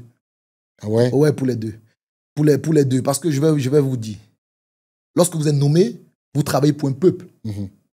Mais c'est pour satisfaire à celui qui vous a nommé. D'accord. Sinon, il fait quoi de vous? Il vous non plus. Le président de la République a été élu a été investi par le RDPC, Exactement. a été élu, Ouais. il travaille pour le peuple. Oui. Mais C'est vrai que moi, je ne parle pas de politique, tu sais. Ok, d'accord, bon. Donc, je vais parler de la Fédération camerounaise de football. Ouais. L'Assemblée générale de la Fédération camerounaise de football, elle a élu le président de la fédération. Oui. Mais il travaille pour qui? C'est pas pour 89, c'est pas pour 114 personnes. Non. Il travaille pour le peuple du football. Le football, oui. Donc, il travaille pour tout le monde, mais il rend compte aux membres de l'Assemblée générale. Oui. Donc, il se bat à travailler pour que les membres de l'Assemblée, qui sont les représentants des footballeurs, représentants des présidents de clubs, ainsi de suite, soient satisfaits. Donc, pour vous dire que, en fait, nous travaillons pour le peuple de l'arbitrage, pour satisfaire l'arbitrage, mais celui qui nous nomme et celui qui nous fait confiance, qui nous introduit dans son projet, mais c'est celui-là. C'est vers ça que nous tendons. Parce que c'est lui qui nous donne la tâche, c'est lui qui nous demande de faire, c'est lui qui nous oriente et c'est lui qui nous donne sa vision. Mais si vous n'êtes pas dans la vision, mais à quoi vous servez là? Mais- Donc c'est pour ça que je parle des deux. Je travaille pour le peuple, mais je peux vous dire clairement que je travaille pour Samuel Eto'o. Oui, mais Stéphane, justement, parlons de Samuel Eto'o. Ouais. Une fois, on a fait une interview, mais ce qui m'a marqué, c'est tu m'avais raconté comment tu es devenu président de la Commission centrale des arbitres. Est-ce que tu peux nous redire ça? Parce que moi, jusqu'à ce jour, je ne comprends pas. Et je souhaiterais que dans ce que tu nous dis, tu nous parles un peu de la vision que Samuel Eto'o avait de l'arbitrage. Bon, déjà, moi j'étais un peu surpris des informations que le président de la fédération avait sur l'arbitrage. D'accord? J'étais un peu surpris de beaucoup d'informations. Déjà de comment ça fonctionnait. Et après, j'étais un peu surpris de la méthode que lui il a utilisée pour que je sois président. D'accord? Il m'appelle un jour à Douala, il me demande si je suis disponible, je lui dis oui. Et il me donne un rendez-vous dans un hôtel de la place. Et quand j'arrive, lui et moi, on discute un peu de la fédération En général. Et il commence à me parler de l'arbitrage. Il me parle de l'arbitrage, des problèmes de l'arbitrage, de la corruption, des problèmes on n'a plus d'arbitres au niveau international, ainsi de suite. Il y avait Kaloum qui faisait encore la flamme. Et il essaie de discuter de ça avec moi. Après, il me dit que lui, il veut reconstruire un arbitrage d'une certaine façon. Il m'a pris l'exemple de beaucoup d'arbitres en Angleterre et peut-être de 2 en France. Et il m'a parlé d'un de ses amis. À l'époque, il connaissait Garibian, apparemment. Je sais pas trop Stéphane Garibian. Ouais, il m'a parlé de lui. Ancien directeur de l'arbitrage. De l'arbitrage, oui. Je rappelle que c'est... Il m'a parlé de lui et il m'a posé la question de savoir si il y avait la possibilité que j'entre dans ce projet, c'est-à-dire le développement de l'arbitrage comme lui il le pense. Oui. Et bon, naturellement, vous savez qu'en tant qu'ancien arbitre, vous êtes devant le président de la fédération, il veut que vous le souteniez. Il y a toujours la motivation. Voilà, il y a toujours la motivation. Et naturellement, j'ai répondu par l'affirmatif. Et il m'a dit, mais le préalable, c'est quoi? C'est qu'il me donne 2 semaines que je lui présente, en fonction de ce qu'il m'a dit, que je lui présente un projet clair du développement de l'arbitrage sur 4 ans. Waouh. Et... Donc, Stéphane, il faut ça te couper. Donc, ça veut nous dire que le projet de l'arbitrage au Cameroun a été conçu sur 4 ans. Il a écrit, le président là. Oui. Waouh. Le président là. Le Wow. président là. Non, on a fait pas. C'est très important de savoir ça. Mais Hein. c'est pas sur 4 ans qu'on l'a fait. On a fait un projet, je vais vous dire, je vais continuer et vous allez comprendre. Quand je rentre, et effectivement, je prends 2 semaines et je lui présente, je fais le projet et il me réinvite. Mais cette fois-ci, c'était à la Fédération camerounaise de football, devant 2 anciens directeurs de la fédération. D'accord. Un qui est encore là et un autre qui n'est plus là. Et ce jour, il y avait un écran, on m'a placé là, j'ai présenté le projet de l'arbitrage, et ainsi de suite. Et le président m'a posé 2-3 questions. Il m'a dit ce qu'il pensait de ma présentation, ce qu'il pensait de bien, ce qu'il pensait de mauvais. Et à la fin, il m'a dit, je suis satisfait. Wow. Et il m'a dit, tu vas, comment on appelle ça? Tu vas le modifier en fonction de toutes les remarques qu'on vient de faire. Et après, on va l'implémenter. C'était tout. Wow. C'était tout. On a fait je ne veux pas dire la soutenance, mais je vais dire que le temps. Le temps devant lui, ça m'avait pris par 1h30. Wow. Après, on est rentré. Quand je suis rentré, 3 semaines après, le président m'a appelé pour me dire qu'il allait me nommer à la commission centrale des arbitres. Wow. Ouais, c'est ce qu'il a fait. Il a dit qu'il allait me nommer. Et il voulait savoir avec qui je peux vouloir travailler, ainsi de suite. Et voilà comment est-ce qu'on a construit l'équipe quelques temps après. J'étais en Angleterre, il m'a fait rentrer, il m'a nommé. Dès qu'il me nomme, ça fait 4 mois plus tard, il prend un rendez-vous en France avec Garibian. Ah ouais. Et c'est comme ça que je m'en vais voir rencontrer. À la Fédération camerounaise, à la Fédération française de football, ouais. C'est comme ça que je vais en France, toujours par ses soins, tout frais payé, rencontrer le directeur de l'arbitrage en France. On a discuté peut-être pendant 4-5 heures de temps. Et après, je suis rentré. Et voilà comment est-ce qu'on se met au travail. Et c'est tout. Mais je vais vous rappeler que le projet de l'arbitrage, je voulais revenir là-dessus, n'avait pas été fait sur 4 ans. Il avait été fait, c'était un projet à court, moyen et long terme. On avait fait un projet sur 2 ans d'abord. Parce qu'il voulait qu'on essaie de réguler rapidement l'arbitrage sur 2 ans. On avait fait un projet sur 4 ans, ça dit les résultats sur 4 ans. Et après, on avait fait un projet sur 8 ans, un peu à long terme. Et donc, je peux vous garantir que tout ce qui se fait aujourd'hui dans l'arbitrage, il est noté, il est dans son bord. Donc, si je veux déraper, il va m'appeler, il va dire, mais monsieur Stéphane, vous êtes en train de déraper à ce niveau-là. C'est pas ce qu'on s'était dit. Ah bon? Mais bien sûr, il le fait tout le temps. Et il me dit, c'est vrai, ça? Il me dit, non, monsieur Stéphane, on avait dit que, je prends l'exemple. Il m'a appelé l'année dernière, quand on a fait la liste des arbitres. Oui. Je lui ai envoyé le document de la liste, le nombre des arbitres. Et il y avait 27 arbitres qu'on avait mentionnés. Il m'a appelé. Mais monsieur le président, sur le projet que nous avons ici, 2025, nous avons 23 arbitres. C'est ce qui est noté. C'est vrai? Oui. C'est ce qui est noté. Et je vois ici 27 arbitres. Donc, il n'a pas signé la liste. Il n'a pas signé la liste. Parce que ça ne cadrait pas. Avec le projet. Avec le projet. Et je suis venu, je me suis expliqué, on a discuté. Après, il n'a pas eu de tolérance. Et après, on a essayé de voir comment on a refait la liste. C'est tout. Mais Stéphane, excuse-moi, mais selon la compréhension de tous ceux qui parcourent le football, ceux qui sont dans les réseaux sociaux, comment, en tant que proche collaborateur du président de la fédération, parce qu'il y a des gens qui disent que c'est un illettré. Stéphane, est-ce que Samuel Eto'o, c'est un illettré? Moi, je pose la question comme ça parce que non, je vais vous répondre non. Il est plus intelligent que tous ceux qui parlent dans les radios-télévisions. J'ai dit plus intelligent qu'eux. Je dis à ce que moi je vois. Je vous ai pris le cas de l'arbitrage. Je vous ai dit quand j'ai discuté la première fois de l'arbitrage avec lui, j'avais jamais su qu'un président de fédération qui n'a pas été arbitre peut me parler de l'arbitrage comme ça. J'avais jamais su. Je vais vous prendre un exemple trop simple. Aujourd'hui, je vois les arbitres, les gens célébrer notre petite fille Ngimban Ali. Ngimban, oui. Mais je ris. Le président de la fédération, lui et moi, bon, je ne veux pas dire qu'on a eu des problèmes parce qu'on n'a pas le problème avec son patron, mais je vous dis que lui et moi, on a discuté sur le cas de Ngimban Ali Aeton lors de la finale Bamboutos Coton Sport de Garoua. Oui, je me souviens. Le président, 2 mois avant, m'appelle pour me dire que Ngimban doit jouer la finale de la Coupe du Cameroun. Il n'avait pas encore forcément les vainqueurs. Oui.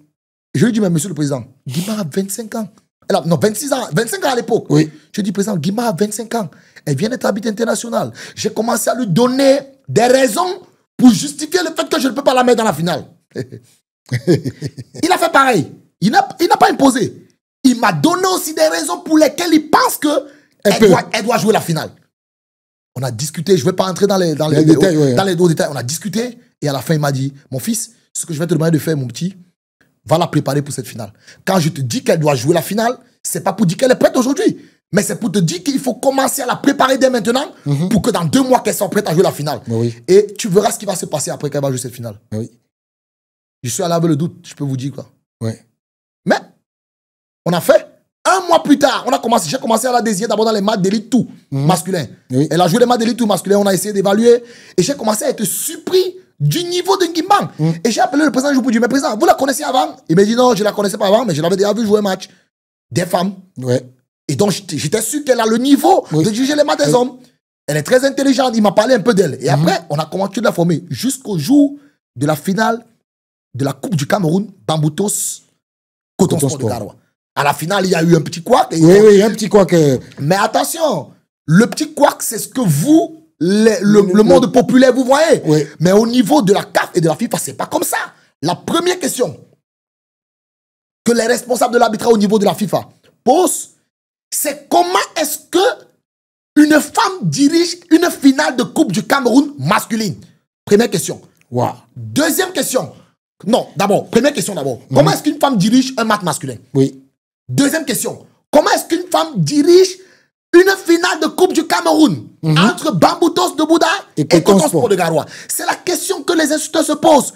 Et ils se disent, si elle a pu être désignée dans ce match, c'est qu'il y a quelque chose que le Cameroun sait que cette fille peut avoir. À partir de ce moment, elle a commencé à être suivie de près par les émissaires de la CAF et les émissaires de la FIFA. On a commencé à regarder ces matchs, à comprendre pourquoi est-ce que le Cameroun a mis autant d'énergie pour qu'elle joue cette finale. Exact. Et en plus, on a crié, mais la finale s'est déroulée superment bien. Je me souviens. Je dis superment bien. Ouais. Superment bien. Il y a des... Je me souviens. Et donc, Après ça, je peux vous dire, aujourd'hui, Ngimbang, elle est actuellement en train de jouer la Coupe d'Afrique des Nations féminine. Elle a joué la deuxième journée. Elle a été désignée aussi quatrième dans la troisième journée. Donc, vous voyez qu'aujourd'hui, quand je vois le président de la fédération, je me dis, ah, peut-être il voit un peu plus loin que nous. Même s'il n'est pas habitué de football, il voit un peu plus loin que nous. Et donc, moi, je me dis, quand on parle d'illettré, bon, moi, je sais pas ce que ça veut dire. J'ai un grand frère qui m'a dit un jour que si on enlève le français au Cameroun, mon papa au village va devenir lettré et nous, on va devenir illettrés. Exact. Parce que si on dit désormais que c'est le Barça qu'on va parler au Cameroun, mais alors tous les Américains seront des illettrés, tous ceux qui sont allés à l'école et qui parlent français seront des illettrés, et tous ceux qui parlent la langue maternelle seront des lettrés. C'est pour dire quoi? C'est pour dire que vous pouvez ne pas être d'un domaine, mais vous devenez un lettré parce que le modèle a changé. Exact. Et donc moi, je me dis que le président de la fédération a une telle expérience et une telle grosse expérience dans le monde du football qu'il y a des choses que lui peut voir que peut-être nous ne verrons jamais. Ou peut-être on le verra tardivement. Donc moi, je pense que ceux qui le traitent comme ça, bon, peut-être ils sont inconscients, peut-être ils ne le connaissent pas. Mais moi qui passe le temps et qui le vis au quotidien, on le vit dans les comités exécutifs de la Fédération camerounaise de football, on le vit en permanence lorsque nous discutons des activités avec lui. C'est une machine à réfléchir, c'est une machine à penser, c'est une machine surtout à prévoir. Et justement, comme on parlait du cas de la jeune arbitre, justement, il y a un cas qui a fait vraiment les choux gras de la presse, le cas précisément de Dangamouti, qui a joué 6 matchs en l'espace de 8 jours. Et un autre arbitre a joué 2 matchs pour la même journée de championnat. Est-ce que c'est normal, président? Mais là, déjà, une fois, je t'appelle président parce que déjà, là, c'est sérieux. Déjà, dans votre façon de me poser la question, je sens que vous-même vous opposez à ça. Non, pas que je m'oppose à ça. C'est que je me demande comment est-ce possible. Oui, parce que je sens vous poser, monsieur le président, est-ce que c'est normal? Oui, parce que là, pour la première fois, j'ai dit, monsieur le président. J'ai pas dit Stéphane. Déjà, c'est normal. D'accord. Il n'y a rien d'anormal à ce qu'un arbitre joue dans la même journée, 2 matchs autant pour moi. Ah bon? Oui, c'est pas interdit, c'est pas interdit. Mais je l'ai vu plusieurs fois avec Marc Oliver en Angleterre. Je l'ai vu plusieurs fois avec Anthony Taylor. Ça se fait tous les jours dans les grands championnats. Mais je vous dis, il joue quand il va à Londres et qu'il y a 2 matchs à Londres, il est 4e le samedi et le lendemain il peut jouer à arbitre. Ça se fait. Ah bon? Oui, en Angleterre ça se fait. Les arbitres le savent. Je les ai bon, déjà, ceux qui discutent, c'est ceux qui ne sont pas dans le sillage de l'arbitrage. D'accord. Et ceux-là qui veulent attaquer pour attaquer. D'accord. Mais les arbitres, on a déjà eu ce débat en stage. Et je les ai montré d'abord l'importance de cela. D'accord. Et après, comment ça se faisait ailleurs dans les championnats mieux structurés. D'accord. Donc ça se fait. Ça, c'est pour le cas d'un arbitre qui joue 2 matchs la même journée. Il peut jouer 4e et le lendemain, il peut jouer arbitre. Ça se fait. Maintenant, pourquoi est-ce qu'on a parlé du cas de qui? Dangamouji. Ouais, le célèbre Dangamouji. Ouais. Il a joué 6 matchs en 8 jours. Ouais, c'est pas faux. Mais vous allez voir que le 8, ça cadre facilement avec 1 semaine. Quand on dit 8 jours, c'est 1 semaine. Oui. Environ 1 semaine, 1 jour. Mais pourquoi c'est arrivé? Déjà, ce n'est pas le seul arbitre qui a joué 6 matchs en 8 jours. C'est pas le seul. Ah bon? Oui. L'arbitre qui a le plus joué de matchs en 8 jours, c'est Thierry Kembeng. L'arbitre assistant Thierry Kembeng. Oui, c'est lui. Et après Thierry Kembeng, c'est Bédiné. Et après Bédiné, c'est Emeene. Voilà les 3 qui ont le plus joué de matchs que Dangamouji. Maintenant, peut-être le cas de Dangamouji a suscité plus d'attention parce que dans ces matchs, il y avait des situations. Quand je parle des situations, certains ont dit qu'il y a eu des pénaltys, des cartons rouges. Mais attendez un peu, dis-moi un peu. S'il y a un pénalty dans un match, qu'est-ce que l'arbitre fait? Il ne siffle pas, mais il va le siffler. Et si dans ces matchs, il y en a 10, il en donnera 10. Donc, moi, je pense que c'est peut-être parce que dans ces matchs, il y a eu des situations et des faits de jeu que ça fait parler. Et on se rappelle qu'il a joué hier, il a joué aujourd'hui, ainsi de suite. Mais je vais vous dire quand même pourquoi. Pourquoi est-ce que ça s'est fait? Parce que ce n'est pas quand même quelque chose de... C'est normal, mais ce n'est pas quelque chose d'habituel. D'anodin, ouais. Oui. Donc, pourquoi ça s'est fait? La FIFA a organisé un stage au Cameroun. On appelle ce stage les stages EMA, Member Association. Et ce sont des stages qui sont programmés longtemps à l'avance. D'accord. La fédération fait la demande à la FIFA, la FIFA valide, et elle envoie des instructeurs d'ailleurs, internationaux, venus au Cameroun. Et pendant ce stage, le stage dure 5 jours environ. 5 à 6 jours environ. Et pendant ce stage, 30 arbitres de Ligue 1 sont convoqués à ce stage. De Ligue 1, autant pour moi. De Ligue 1, oui. 30 arbitres sont convoqués.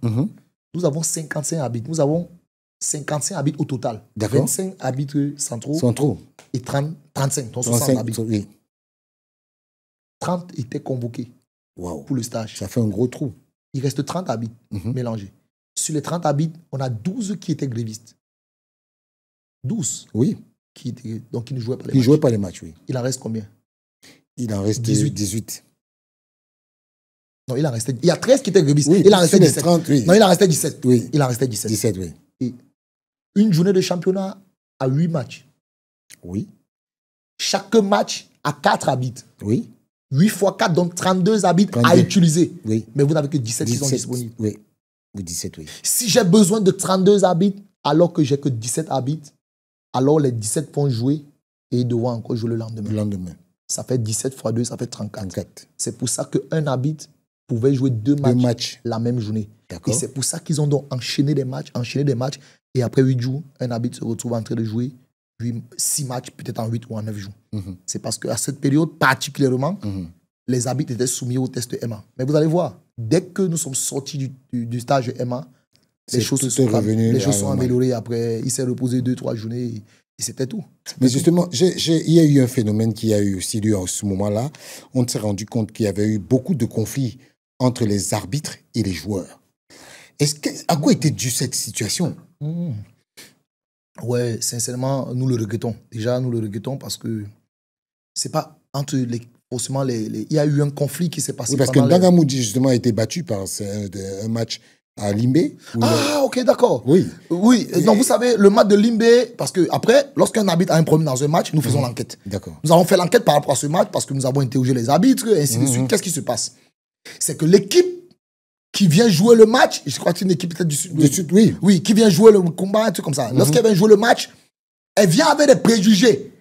Et oui, c'est au début du match qu'elle commence à faire des déclarations. Ok. Oui.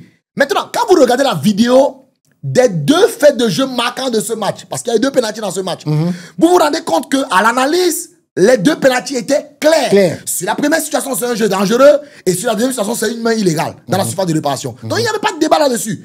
Mais après, qu'est-ce qui pousse les joueurs à faire ça?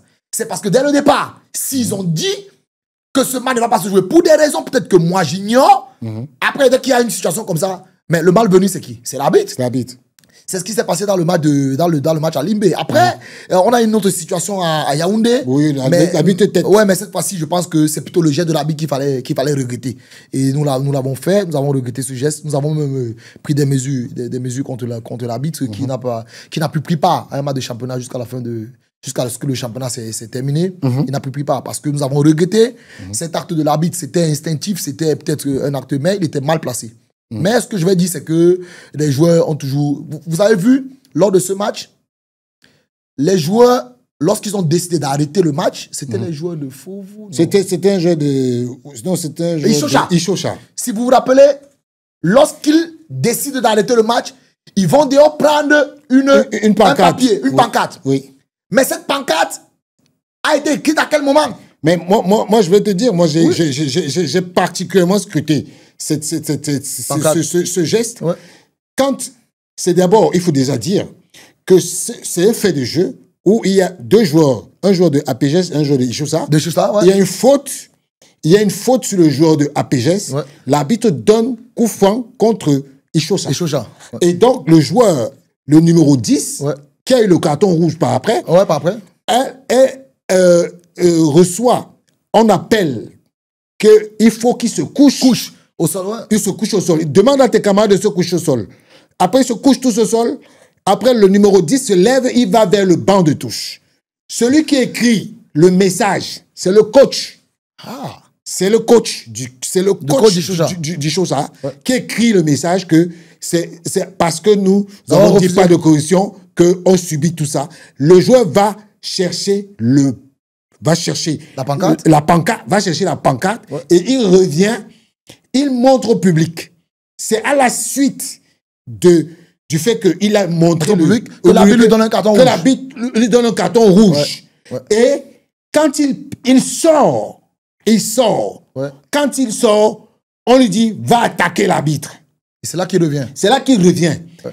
Et moi, moi je suis en face du président de la commission des arbitres. Moi, je ne suis pas d'accord qu'on sanctionne l'arbitre.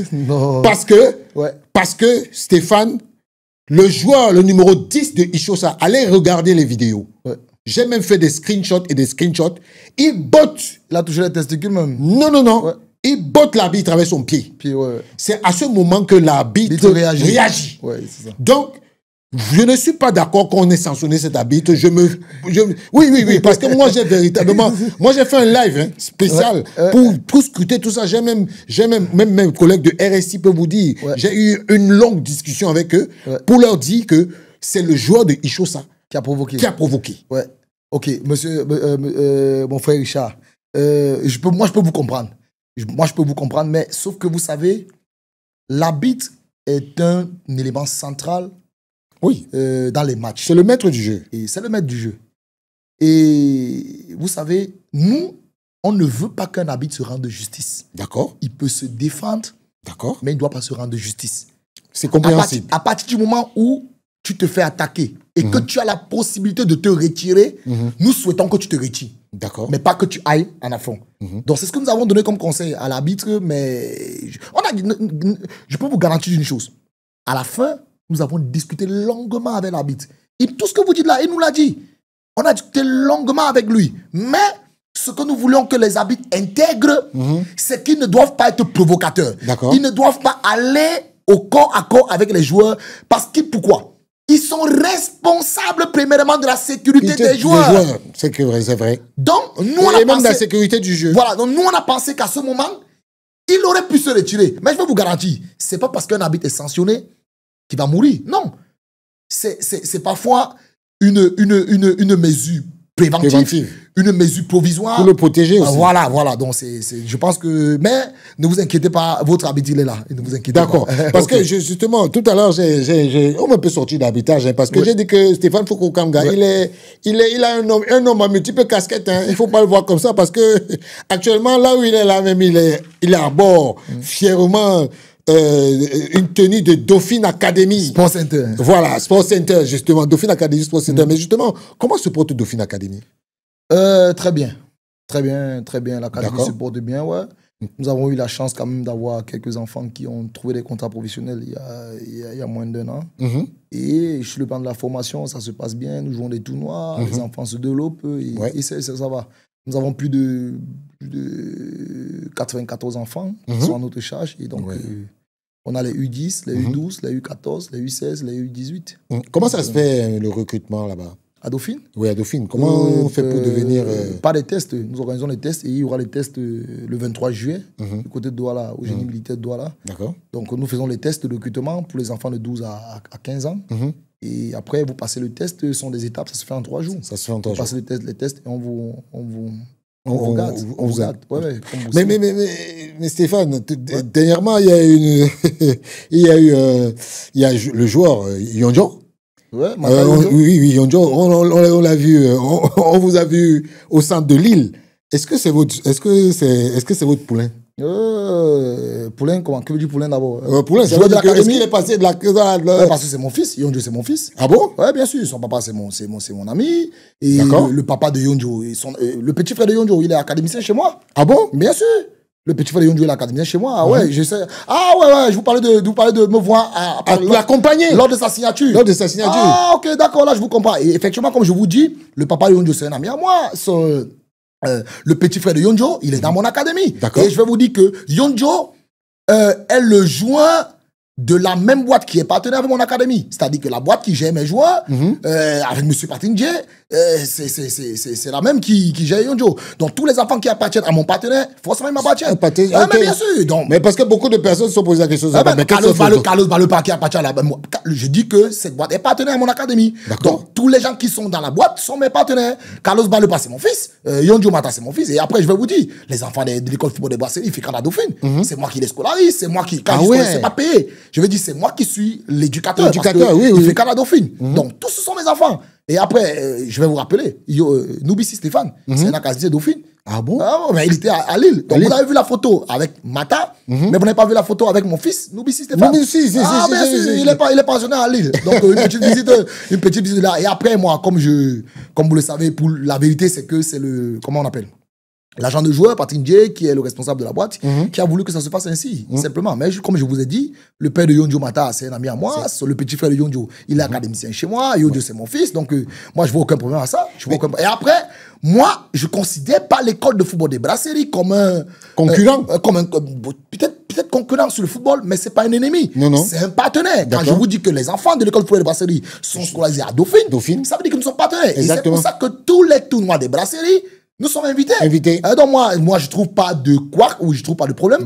À ce que je sois en train d'accompagner Yonjo à sa signature. Mais justement, c'est tout. C'est un enfant que moi j'aime bien, j'aime bien sa façon de jouer. Et tu penses qu'il a un bon avenir? Non, il va réussir. Ça, c'est vraiment à coup sûr, il va réussir. Pour deux raisons.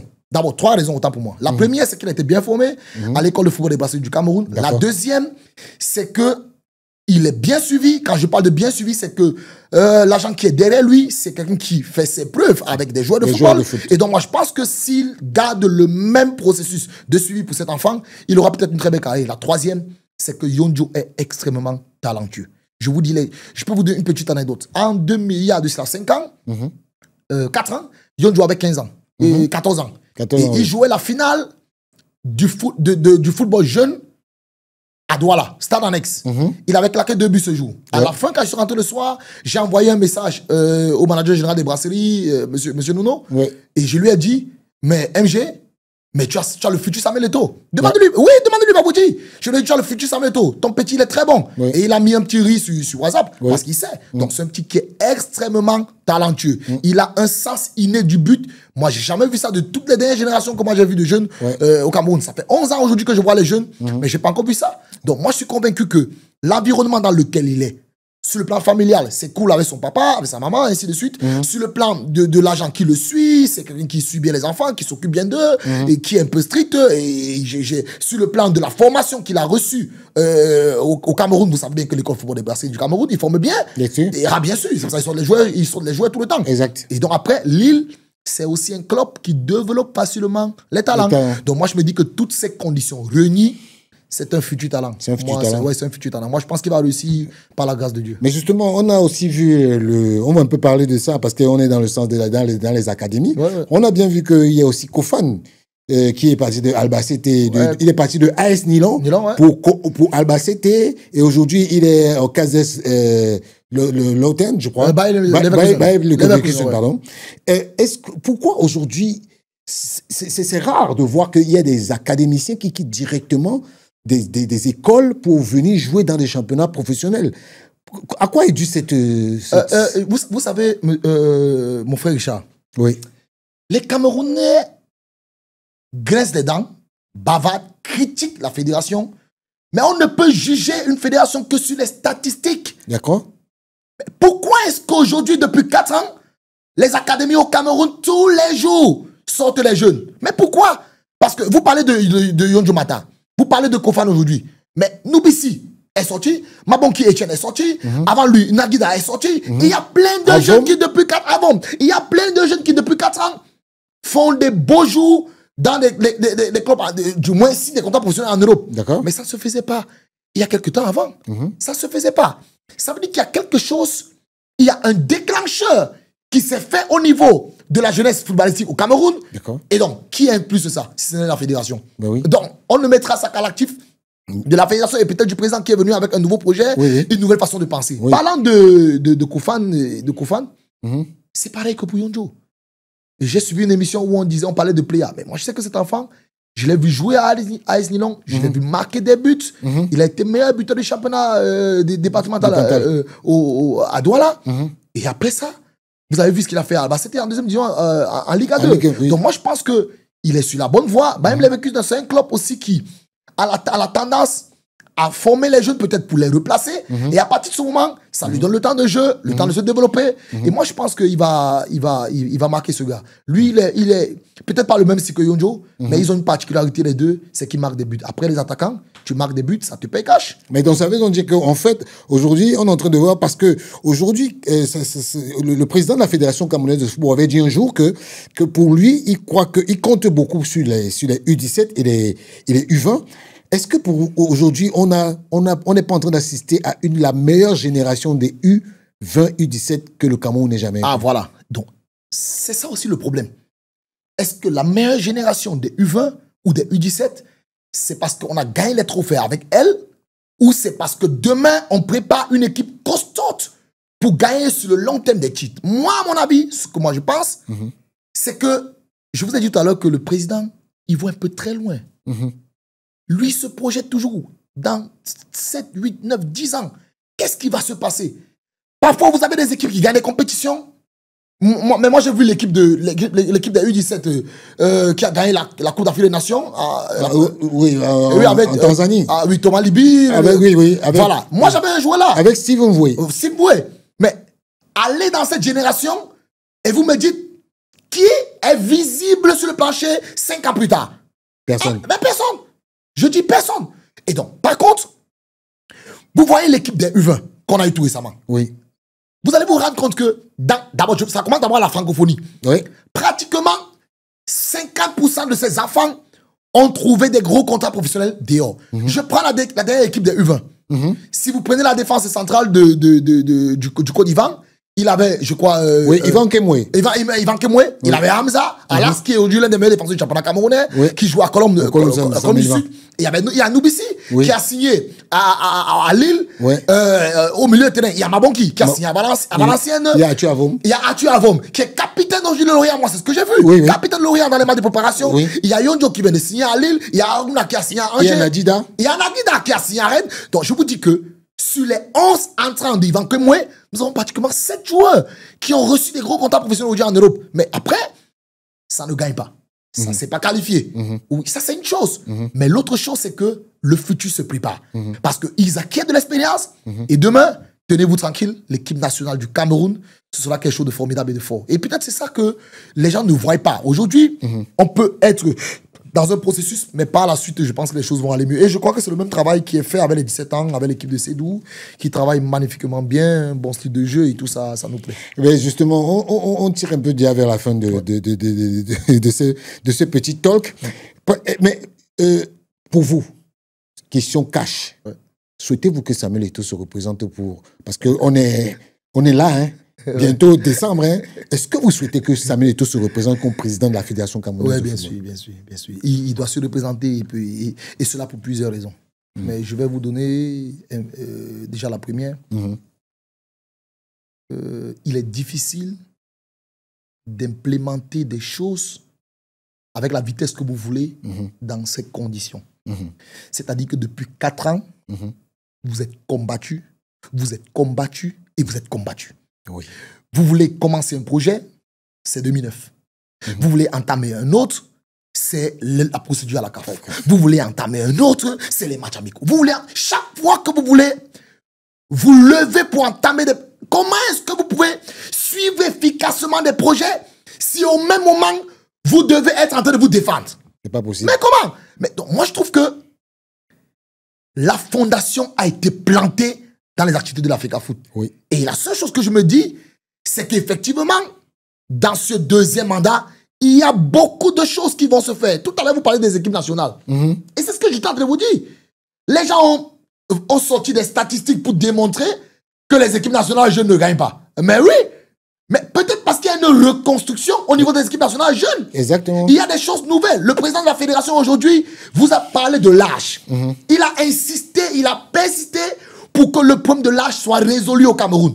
Mais dès que ce sera résolu, vous allez vous rendre compte que les académies aujourd'hui commencent un peu plus tôt. Moi, par exemple, chez moi, qui commençait à 14 ans, aujourd'hui, je commence à 10 ans. À 10 ans, oui. Parce que le mindset, la façon dont on nous a fait comprendre le football, c'est que ça commence pas tôt, ça joue pas au football. Exact. Et donc, à partir de ce moment, on pourra challenger avec d'autres jeunes ailleurs. Et donc, ce genre de choses.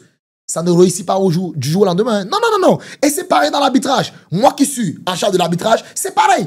Si vous voulez rajeunir le corps de l'arbitrage, vous trouvez des jeunes arbitres, vous les mettez 1, 2, 3 ans. Est-ce qu'ils peuvent être Mekwande Evariste? Non. Non. Est-ce qu'ils peuvent être Eddie Maher? Non. Est-ce qu'ils peuvent être Gassama? Non. Ils peuvent pas être Anthony Taylor. Ils peuvent pas être Marc Oliver. Ils peuvent pas être Tupin ou Le Texier. Donc, qu'est-ce qu'il faut faire? Lorsque vous décidez de faire avec la jeunesse, vous devez être patient. C'est un processus. Sauf que lorsqu'ils vont atteindre la maturité, ils seront injouables. Je vais prendre le cas de Le Texier. Quand Le Texier commence sa carrière, il a le badge à 25 ans, 26 ans. Il est très jeune. Oui. Il commande les matchs internationaux, mais il se fait insulter. Même Oui. en France. Même en France, quand Le Texier commence à jouer, Je me souviens. il se fait insulter. Mais aujourd'hui, les Français sont heureux de parler de Le Texier. C'est lui qui a joué la finale du Real Madrid en Champions League. C'est lui qui joue les grands matchs de football. Et donc, les Français sont heureux. C'est un problème de patience. Et donc, je me dis que Samuel Eto'o, dans son projet qu'il a élaboré en 2021, lorsqu'il prend l'Africa Foot, il est en train de l'implémenter. La fondation a été plantée et je pense que nous devons laisser le temps pour que les murs sortent et après que la toiture soit mise. Et donc, moi, je pense que je l'encourage.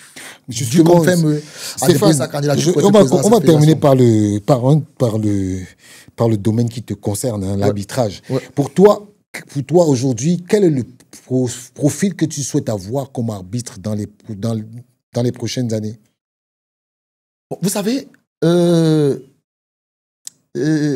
l'arbitrage, il y a beaucoup de types de profils. D'accord. Et on peut combiner ces types de profils en fonction des matchs et de ce que vous décidez. Je vais prendre un exemple simple pour qu'on se comprenne. Peut-être qu'on ne va pas comprendre si je parle théoriquement comme ça. Il y a des arbitres qui ne sont pas grands de taille, mais qui sont vifs. Et souvent, ce type d'arbitre, il y a des matchs qui se jouent avec une grosse vitesse. On a besoin d'eux. Il y a des arbitres qui sont plus intelligents et qui ont une grosse lecture du jeu. Du moins, ils lisent facilement le football. Même si c'est recommandé à tout le monde. Hein. Mais il y a certains qui ont cette capacité plus facile. Et à partir de ce moment, c'est un type d'arbitre pour un type de match. Les matchs qui ont une grosse lecture tactique. Et donc, on a besoin de ce type d'arbitre. Donc, pour vous dire quoi? Pour vous dire qu'il n'y a pas un profil. Quand je parle d'un profil type, mais ce que nous voulons, ce sont des arbitres qui ont une capacité, une mobilité facile et après qui ont la capacité de se projeter sur 1, 2, 3 ans et qui ont une grosse marge de progression. Mais en termes de profil, comme au football, je vais prendre un autre exemple encore. Moi, je me rappelle, il y a de cela peut-être 15 ans, lorsqu'on parlait d'un milieu de terrain, les gens voulaient les gens grands de taille, costauds. Mais quand Pep Guardiola arrive à Barcelone, il parvient à démontrer que Xavi et Iniesta peuvent jouer dans le même milieu de terrain. Mais c'est ce qu'il fait. Oui. Il démontre que Xavi, aujourd'hui nous voyons Barcelone. Pedri, il n'est pas grand de taille, Pedri n'est pas costaud. On voit Gavi, on voit tous ceux qui sont au milieu de terrain là, sont les gens de petite taille. Donc en fait, mais ça ne veut pas dire que Rodri, le ballon d'or, n'est pas grand de taille et n'est pas costaud. Donc en fait, le profil dépend de la capacité que vous avez. On peut rechercher un profil, mais on trouve autre chose ailleurs. Aujourd'hui, nous avons un arbitre de 25 ans, Béboulé, qui a 1m92, qui est bon, qui a 25 ans. On a un autre, Biel Colondo, qui est plus petit de taille, qui est vif et qui est aussi bon. Mais qu'est-ce qu'on fait? On promet les deux. Donc, pour dire que le véritable profil qui sied à la carrière d'un arbitre, c'est qu'il soit un bon arbitre. D'accord. Je voulais te poser la question. Tu nous as donné 2 arbitres tout de suite là. S'il y a un match Canon-Colombe, quel type de profil tu peux choisir? Déjà, il faut savoir que le match Canon-Colombe ne sera pas très ouvert. D'accord. Parce que le plus souvent, plus on avance dans les compétitions et plus les entraîneurs réfléchissent beaucoup. Et donc, on ne laisse plus l'ouverture. C'est-à-dire qu'on ne se projette plus facilement. Il y a beaucoup de réflexions parce que nous sommes à l'aube de la finale. D'accord. Tout le monde veut se qualifier pour la finale, même s'il ne va pas la gagner. Et donc, ce sera un match qui aura une grosse densité tactique. C'est-à-dire que les entraîneurs vont plus miser sur la tactique que sur autre chose. À partir de ce moment, 2 types de personnalités doivent atterrir dans ce match. La première, c'est quelqu'un qui a la capacité, déjà, la maturité, autant pour moi, déjà de contrôler les 2 équipes et surtout de lire le jeu des 2 équipes. Donc, nous allons choisir un arbitre, peut-être pas expérimenté, mais un arbitre qui comprend facilement le jeu et qui est capable de supporter l'environnement. C'est tout. Et s'il y a un jeune Camerounais qui va nous écouter, je suppose, et qui veut devenir arbitre, quel est le conseil que tu lui donnes? Comment il fait? Quel est le premier pas qu'il fait pour aller chercher, savoir comment ça se passe pour devenir arbitre? Ah ouais, d'accord. Déjà, tous ceux qui veulent devenir arbitre, vous devez vous rendre dans la ligue départementale de football de votre circonscription. De votre circonscription. Vous rencontrez le secrétaire général de cette ligue et il va vous donner la liste des documents que vous devez fournir et après il va vous indiquer l'école d'arbitre dans laquelle vous devez vous enregistrer. La rentrée aura lieu sûrement en septembre parce que l'école va se dérouler de septembre à mai. On aura un examen national en juin, un peu comme le baccalauréat, et les résultats plus tard, remise des diplômes aussi. Donc, vous allez dans la ligue départementale, vous voyez le SG, le secrétaire général, il vous donne la liste des documents, vous les produisez, on vous enregistre, et quand l'école va débuter, vous allez faire votre école simplement. Ben, justement, ça c'est une très bonne chose parce que j'ai beaucoup de gens qui m'ont demandé comment on fait pour devenir arbitre. Je pense qu'on a la personne idoine qui nous a dit exactement comment ça se passe. Stéphane Foko Kamara, on va se tirer, on va bientôt arrêter dans quelques minutes. La dernière question que j'avais envie de te poser, c'est de savoir quand est-ce que les ambitions d'un jeune comme... Où est-ce que les ambitions d'un jeune comme Stéphane Foko Kamara s'arrêtent? Des ambitions? Oui, parce qu'on sait que... Je ne pas des ambitions. Vous avez, parce qu'on a parlé de l'arbitrage, on a parlé du football. Et comment...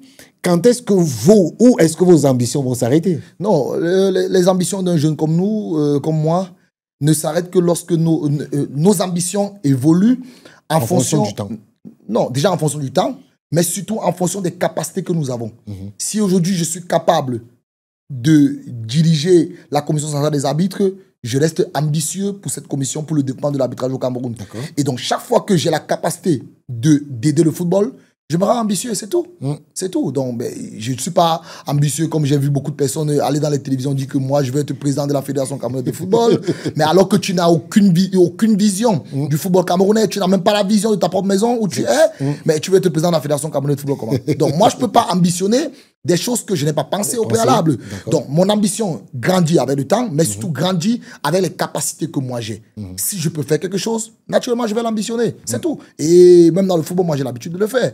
Lorsque moi, je vois qu'il y a un secteur peut-être où je peux apporter ma touche, ce que je fais, c'est que je le fais. Je le fais. Je discute avec le président du football jeune à Tunyampi, je discute avec le président du football salle, je discute avec le président du beach soccer. Chaque fois que je peux apporter ma pierre à l'édifice, moi, je le fais en tant que membre du comité exécutif de l'Africa Foot. Et donc, moi, je pense que, étant très jeune, si vous regardez un peu dans l'histoire du football camerounais, je pense que je suis peut-être le plus jeune membre du comité exécutif qui ait jamais existé. Voilà pourquoi est-ce que... Ça, c'est vrai parce que avant vous, il y avait Ndjalakwan qui était là, mais il a démissionné. Bon, c'est vrai, j'ai pu compter. Donc, vous comprenez donc que je ne peux pas ambitionner pour l'instant plus que ça. Plus que ça. Ah, voilà, d'accord. Mais justement, Stéphane, dernière question. Est-ce que tu peux regarder la caméra parce que tu dois donner un dernier mot aux Camerounais, à ceux qui ne te connaissent pas, à ceux qui ont des doutes sur ta capacité, sur tes capacités managériales. Qu'est-ce que tu peux leur dire en dernier mot? Bon, déjà, la première chose que je vais dire, c'est que si vous voulez juger un homme, c'est au pied du mur. Comme on parle du maçon, c'est au pied du mur. Ça, c'est la première chose. La deuxième chose, c'est qu'il y a un passé. Lorsqu'on parle du passé, ça veut dire que si je veux juger le président de Stéphane Foko Kamara Stéphane, il suffit de regarder son passé. Ce n'est pas la première activité que moi je gère.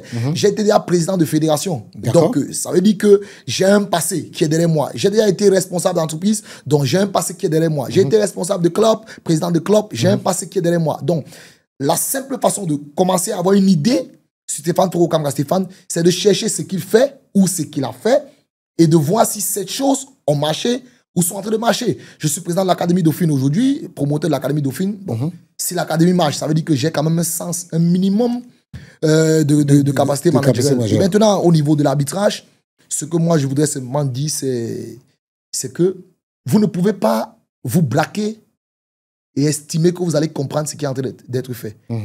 Si vous êtes ouvert à la compréhension, c'est-à-dire ouvert à comprendre où est-ce qu'on va, peut-être à partir de ce moment, il y a des choses que vous allez voir. Et donc, nous invitons simplement tous ceux qui sont de la famille des arbitres et qui soutiennent la Fédération camerounaise de football à se rapprocher de temps en temps. Même les journalistes qui se rapprochent de temps en temps de la commission ou du département de l'arbitrage. Et ça va leur permettra peut-être de mieux comprendre comment est-ce que les activités se passent. Et à partir de ce moment, des suspicions, des questions et toutes les remarques pourront être faites. On a l'habitude de se réunir entre nous, les arbitres, et avec les anciens, pour prendre un peu des conseils et savoir comment les choses marchent. C'est comme ça que je fonctionne. Moi, j'aime bien les débats, j'aime bien les discussions. C'est ce qui me caractérise le plus. Vous savez que moi, je suis un serviteur de Dieu, donc je fais des débats tous les jours, des débats sur la divinité, des débats avec les musulmans, avec les témoins, ainsi de suite. Donc, faire des débats, c'est toujours constructif pour nous. Donc, quand j'ai la possibilité de faire un débat sur l'arbitrage avec un aîné ou avec un cadet, même un jeune arbitre, moi je le fais. Parce qu'il peut m'apporter, comme moi aussi je peux lui apporter quelque chose. Ouais, c'est comme ça. En tout cas, merci Stéphane Foko Kamga, parce que tu as parlé de discuter avec les témoins de Jéhovah. Moi, je suis un ancien témoin de Jéhovah. Et je suis très fier de ça parce que ça m'a apporté beaucoup de choses dans ma vie. Bon, je voulais dire merci à Stéphane Foko Kamga qui est de passage dans mon pays, et donc je ne pouvais pas manquer parce que c'est pour la petite histoire, j'ai dit à Foko Kamga, président, mon GPS t'a localisé. Comment ça se fait que tu es dans mon giron, je ne sais pas. Donc, vraiment, j'étais très content parce que c'est la deuxième fois que je fais une interview avec Stéphane Foko Kamga, et vous avez eu l'occasion de voir que c'est un monsieur pragmatique, honnête et sérieux. Donc, pour moi, je pense qu'aujourd'hui, le football camerounais a besoin de jeunes qui sont sérieux et qui ont la suite dans leurs idées. Et aujourd'hui, on vient de passer près d'une heure et près de 2 heures ensemble. Et vraiment, vous avez compris qui est véritablement Stéphane Foko Kamga. Il vous a dit qu'il est promoteur de Dauphine Academy, il est membre du comité exécutif et il est aussi homme de Dieu. Ça, c'est très important parce que vous devez comprendre que s'il est homme de Dieu, ça veut dire qu'il met l'honnêteté au centre de tout ce qu'il fait. Et l'honnêteté veut dire qu'on ne fait pas de la corruption parce que je suis témoin et on m'a raconté beaucoup de choses que lui-même il ne sait pas. Où il y a des gens qui sont venus pour le corrompre, ça n'a pas marché. En tout cas, c'est une initiative que j'ai voulu commencer avec lui, c'est le talk. Chaque mois, on aura un invité soit sur le football camerounais. Vraiment, merci Stéphane Foko Kamga pour tout pour ton apport, parce que c'est un homme qui est rare dans les médias au Cameroun. C'est un homme, c'est tellement rare. En tout cas, vraiment, je suis très content de te recevoir et vraiment au mois prochain pour un autre invité du talk avec Signé Naha. Merci.